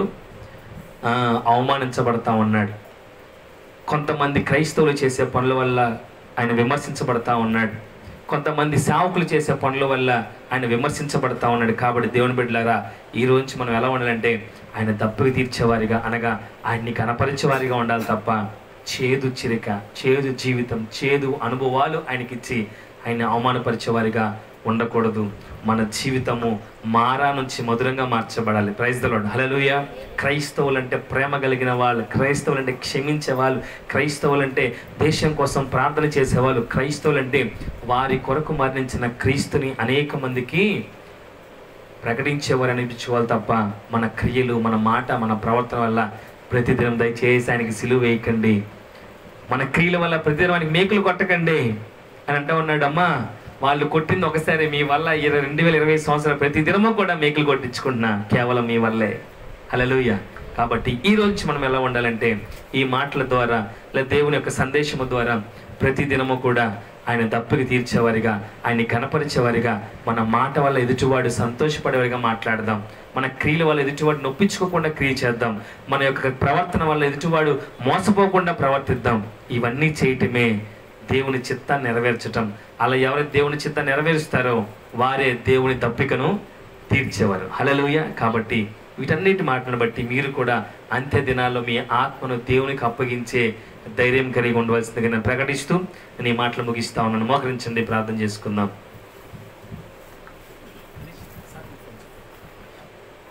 దయచేసి అందరూ కూడా మోకరించుదాం.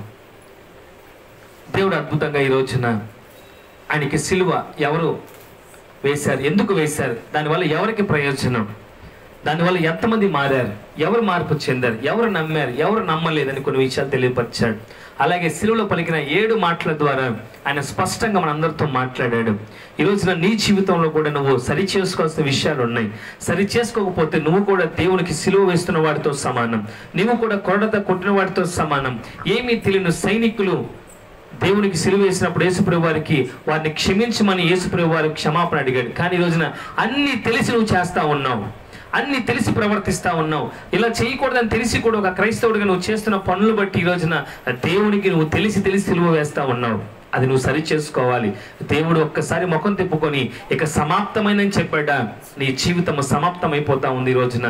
దయచేసి ఈ రోజు నుంచే నువ్వు సరి చేసుకో.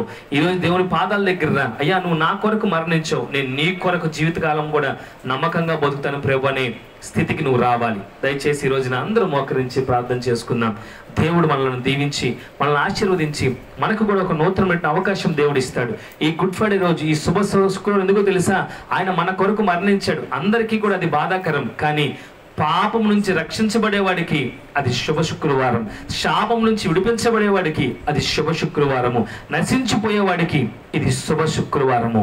కాబట్టి ఈ రోజున దేవుని బిడ్డలారా, నీకు నాకు బాధాకరం కావచ్చు ఈ రోజు, కానీ ఎవరి కొరకో దేవుడు ఈ రోజున ఇది నీ శుభ శుక్రవారంగా చేయబోతా ఉన్నాడు. ఈ వాక్యం విన్న ఎవరో మార్పు చెందుతున్నారు. ఒక్కడి మార్పు దేవుని యొక్క మరణానికి ఎంతో విలువ ఇస్తా ఉంది. ఆయన మరణించినప్పుడు శతాధిపతి మారాడు, దేవుడు ఆనందించాడు. సైనికులు మారారు, దేవుడు ఆనందించాడు. తనను పొడిచిన వాడు ఒప్పుకున్నాడు, దేవుడు ఆనందించాడు. ఈ రోజున ఆయన చనిపోయి అనేక మందికి మాదిరికరంగా చూపించాడు. ఈ రోజు నువ్వు బతుకుతున్న కాలం కూడా అనేక మందికి క్రీస్తు ప్రేమను చూపించేదానిగా ఉండాలి, క్రీస్తుని తప్పుకి తీర్చేదానిగా ఉండాలి, క్రీస్తు మాటను నెరవేర్చేదానిగా ఉండాలి, క్రీస్తు వలె క్షమించేదానిగా నువ్వు ఉండాలి, క్రీస్తు వలె ఐక్యత కలిగి ఉండాలి, క్రీస్తు మీ కొరకు అప్పగించిన సంఘములో నమ్మకత్వం కలిగి ఉండాలి. ప్రార్థన చేసుకో. ఈ రోజు నుంచి అన్నా, దేవా నా కొరకు ఇన్ని చేసావా, ఇక మీదట నేను వాటిని జ్ఞాపకం తెచ్చుకుంటాను ప్రభువా. ప్రార్థన చేసుకుందాం.